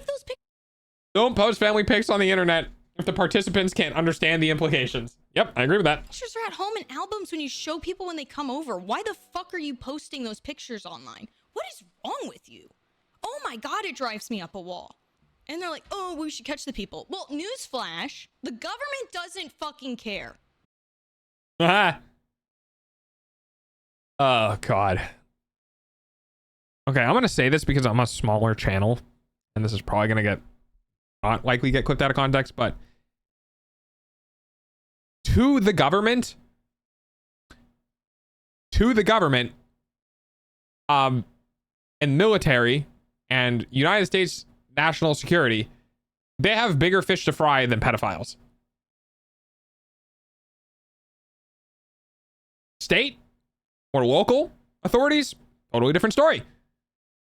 But like the people with tanks, little bit more worried about other countries developing nuclear warheads. So yeah, she's kind of right. The government doesn't really care. Interesting enough, one of the VTubers I've watched came out as married with child. That's awesome. They're like, oh, we should catch the people. Well, newsflash, the government doesn't fucking care. Unfortunately. It shouldn't be that way. We have not made enough public examples of that group that likes to do that to kids or made harsher repercussions for them to where they don't do it. They just get away with it online. Protect your fucking kid. Stop. Like, stop. What is with the social media gratification of every little thing I do in my life? I go outside and I take a shit on my lawn. I must share it with everybody. Oh God, that's tough. It's because of like everyone wants to be popular, you know, and this is not new. Everyone wants to be popular. People want to be popular in high school and then middle school and then in college and then their drama club and then everyone wants to be the top of the food chain, society chain or whatever, right? Everyone wants to fight to be the top. Everyone wants to be the most viewed person. Everyone wants to be the most respected person. And unfortunately, social media gave us a fucking number to that. And that's what people are chasing. Do I give a shit? A little bit. I'd like to be able to afford to eat with my entertainment in the online industry. But does it really matter to me? No. I mean, what matters to me is more my impact I have on people. I don't give a shit about how fucking big I am. I've had stories told to me of the things that I've done for people behind closed doors that I don't disclose because it's not right. But in the year that I've been doing streaming, I've had a lot of things told to me of how I've been there in people's like difficult times, or I've helped them in some way. That is so much more gratifying to me than 1,000 likes on a post. I don't fucking know you people. Why would I care? But if 100 people told me that I made their day better, that's way better. That's way more important to me. And that also comes down to like, we should have been pursuing this within the society and group that we have in our town, where the physical people actually matter. Being a well-known electrician or being a well-known supporter or caretaker or babysitter or like fucking whatever is so much better than whatever the fuck you're gonna get online. It's been a blessing to us. I have tried. The rat race to the top of the pile. Yeah, and people are getting there, and like shock value is a thing. Oh, I thank you for the super love, Napa. Shock value is 100% a thing, and people are abusing shock value and all of this sort of stuff to try to get to the top. And like it's bad, dude. It's really fucking bad. I agree. I went outside and I bought groceries. I must share it with everybody. And that's kind of what content is, and I've been realizing that I've needed to do exactly what she's saying more often, because if I don't do it, I fall out of the public eye. Like, yeah, you honestly, this is because of companies though. Literally lifesaver. Yeah. This is what companies are forcing people to do. If you are not constantly posting, if you are not constantly engaging, if you are not constantly providing content to a platform, they will fucking immediately smash your face into the ground and promote somebody else over you. You are a goddamn number to them. You do not matter. It does not matter what you're going through. It does not matter if your fucking dog died. It doesn't matter if you had a death in the family. If you stop posting for more than 2 days, fuck you, bottom of the pile, somebody else come up. You are a number to these platforms.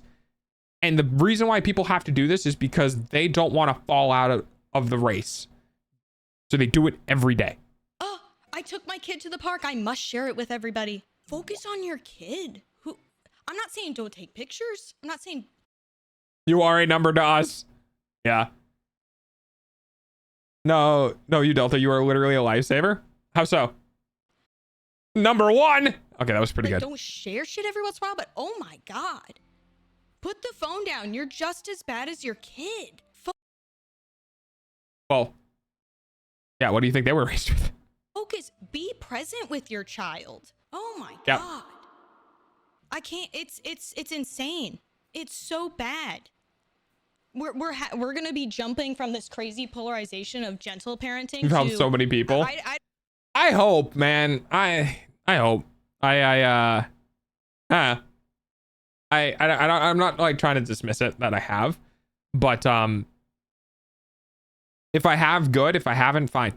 I'm just gonna keep doing it. You know what I mean? Like, I'm just gonna keep doing it. I'm gonna try to keep doing it as best as I can, but you know, sometimes it's tough.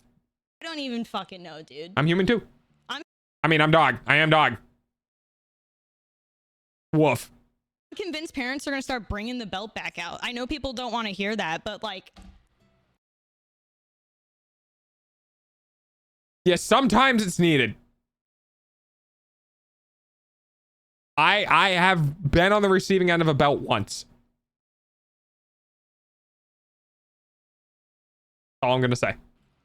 It's so bad. It's so bad right now. I feel so bad for teachers.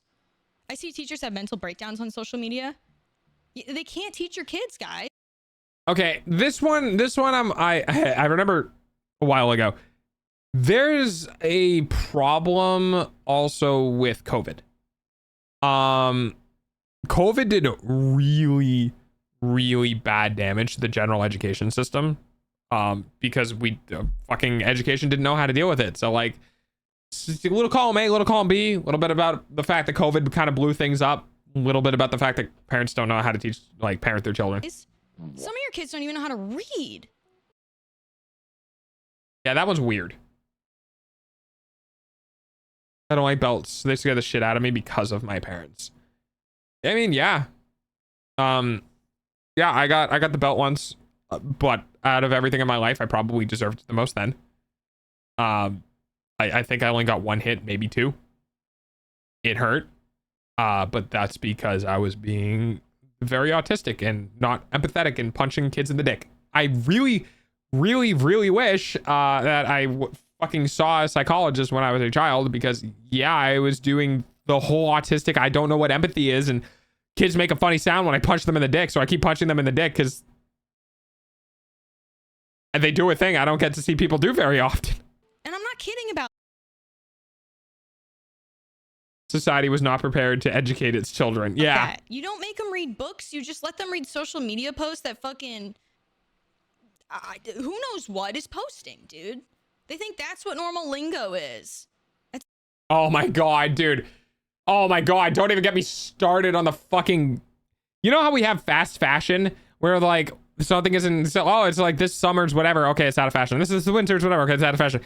Dude, we have like fast fashion for words. You want to know something that I saw recently? You want to know something I saw recently?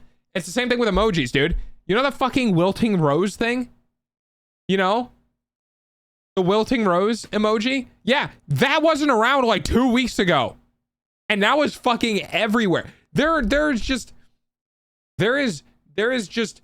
like fast memes now. Like shit just comes and goes like instantly. And dude, the whole lingo thing with the internet, like there's so many, like I would love to go look up how many words in the last 5 years we used to use for shit that no one says anymore, because I'm sure there's plenty of them that we just came up with and did a thing and then like they went away. Why does he keep hitting me? I think he says hitting me. Why does he keep hitting me in the dick? Vegeta from the TFS bridge. Yeah. Legitimately. Wait, Napa, did I tell you the time that I made a game for TFS? Were you here when I told that story? Let me know. I've legitimately only ever been struck that way when I didn't actually deserve it. My mom was easily intimidated by other people into punishing me for small things that would have just taken a talk, or for no reason. On the flip side, I wasn't disciplined when I actually deserved it. That's awful. That's not it. Take their internet and phone access away. It should be monitored. And if we have 2 minutes left and we have 3 minutes left to stream. It should be a limited amount of time that they earn. Start putting their consoles back in the living room. Start teaching your kids how they're supposed to be talking to people online, because that is another person on the other side. I'm not saying cursing it here or there is wrong. I'll tell you what. The problem also is that they end up in an environment where trying to behave that way is met with not the way they're being taught. Like, imagine going into a shit throwing contest and being told, hey, don't throw shit, that's bad for people, and then getting shit thrown at you. Like, that's... My dad did. If he caught me being an asshole to people online, like, genuinely, I'd get in trouble. It would get taken away from me. And if it was talking shit back, that was a different story. My dad encouraged me talking shit back if someone dished it out. That's different, though.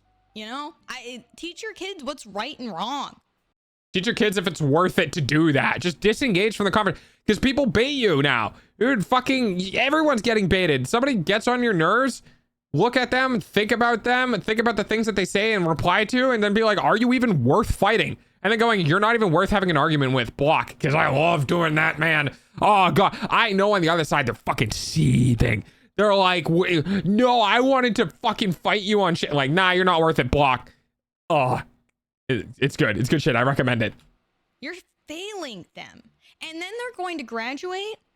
They're going to graduate from high school, and they're going to be lost. And they can't do it. Okay. Everyone right now is lost graduating from high school because our fucking job market is ass. Adulting, your job as a parent is to not be their friend. It's to parent them. It's to keep them safe and set them up to live on. I am personally it's almost heavily time for dogs hourly payment. Shut up, I'm talking. Eyeballs. I personally heavily disagree with the don't be their friend thing. My dad used to say that. He says, I'm not your friend, I'm your father. And I disagree with that. Because why would I take anything from anyone if they weren't my friend? Why? I don't recognize your fucking authority. I don't have any respect for you. If I had respect for you, you'd be a friend. I don't agree with the don't be the friend of your kids. Heavily disagree with that. On their own. Yesterday, some Dutch kid showed up in chat I frequent and was trolling people with racism and homophobia, and we just clowned on them for like 2 hours before they started the racism and slurs, and then they got banned. That's funny. What you're doing right now is not setting them up to live on their own. The minute they're going to have to move out and go to school, they're going to be severely depressed. Yeah, that's pretty much everyone right now, though. Because they're on their phone all the time. They don't know how to, you're now putting them into the world where they can't. Nothing about society right now is helping kids be prepared for future society. Can't afford most things because it's so fucking expensive anymore.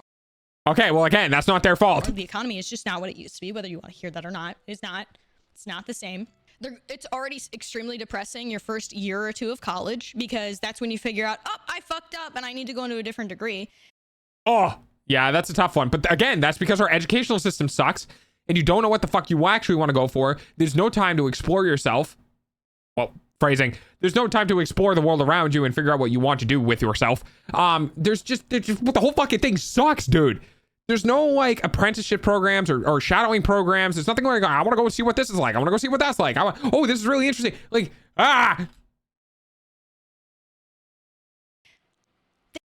On that note, I'm glad you read my contact and engage with me when you don't consider me a friend. It's okay. It's just the nature of how we engage with each other. Yeah. I feel like the world is crumbling, and then once they start watching the the slightest bit of negative content, social media.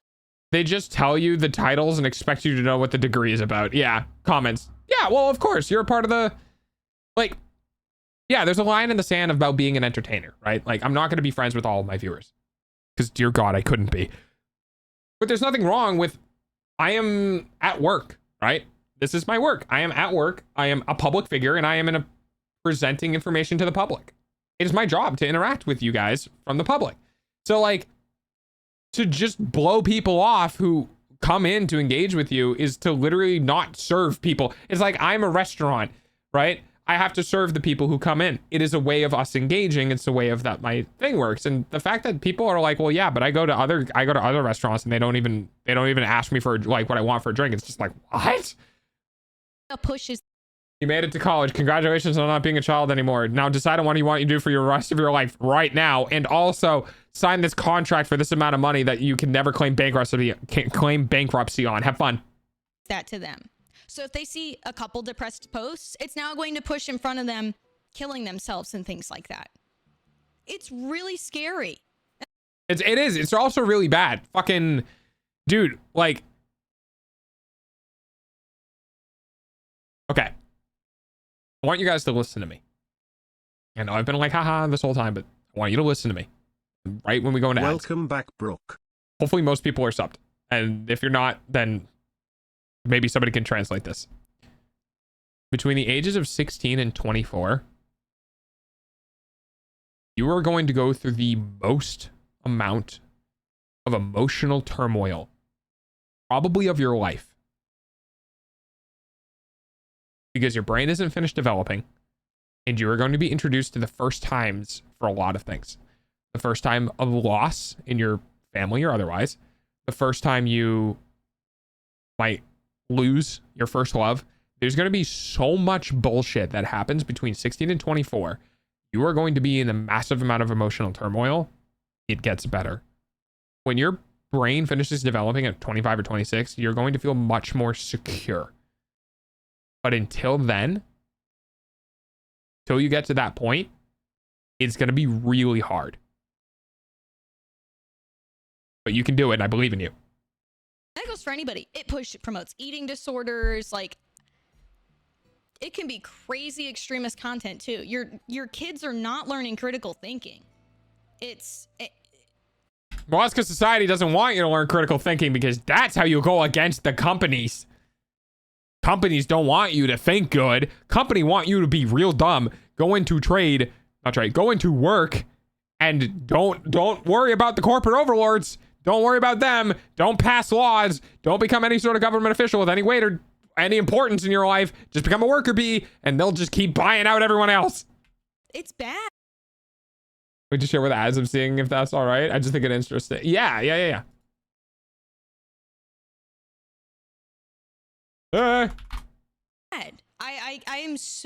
feel so bad for kids, dude. I feel so bad for your kids. You're failing them. Ugh. Drives me up a fucking wall. I feel like I've covered mostly everything. Hopefully this fucking resonates with some people. I know there's a lot of you that feel the same way that I do. Hopefully this gets in front of the right people though, so they wake the fuck up. Ay, fucking I. Got it off my fucking chest. Took 26 minutes, but I got there. You know what's funny? She goes off on this rant, and the people who need to listen to this aren't going to be looking up parenting advice online. Thanks for coming to my rant. I hope you have a good rest of your day. Hi, I turned your rant into 4 hours. You want to talk about ADHD rants? Hello? Hey, it's me again. So yeah. We finally made it through the video chat. It's been 4 hours and 5 minutes, but we did it in the stream. I turned 28 minutes into roughly 4 hours. Would be actually really funny if she sat down and saw my reaction to this. Your eyeballs pay for dogs. Thanks for paying for my food. Would be really funny if she sat down and saw my reaction to this. Yeah, sometimes we don't agree on stuff. Sometimes I think she was making some leaps. I don't think it was out of a bad place. I think it's just being on the other side of the things that have happened, which, yeah, for fucking the most part, yeah, 100%, dude, 1,000%. Yeah, there's a lot of parents who are not parenting because they've had too much access to things that make it easier. So, holy crap. We made it through. One video for 3.5 hours. That is definitely a new record, but there were some tangents. I went off on some stories, but I had a good time. I had a good time with this one. I love this sort of thing. I love it. I am poor, no sub, 10 million%. Where's the tortilla and everything? Taquitos. I'm cutting up the taquitos and I'm putting mac and cheese in when I'm done. Oh man. Alrighty, everybody. That's it for me. No more dog for you. Not until tomorrow, at least. But holy shit, dude, my voice is gonna be destroyed tomorrow because it's real scratchy. I've been pretty vocal about this sort of stuff. But yeah, thanks for hanging out, everybody. I appreciate you all. We're gonna go ahead and end stream. I will be live again tomorrow. I don't know what the fuck I'm gonna be doing. I'll be live again tomorrow. I just got here. We'll get here sooner. Anyway, it's nice to see all of you. Nice to see you again, Yappa, Liz. I hope to see you guys again in the future at some point. But yeah, I can wave. Okay.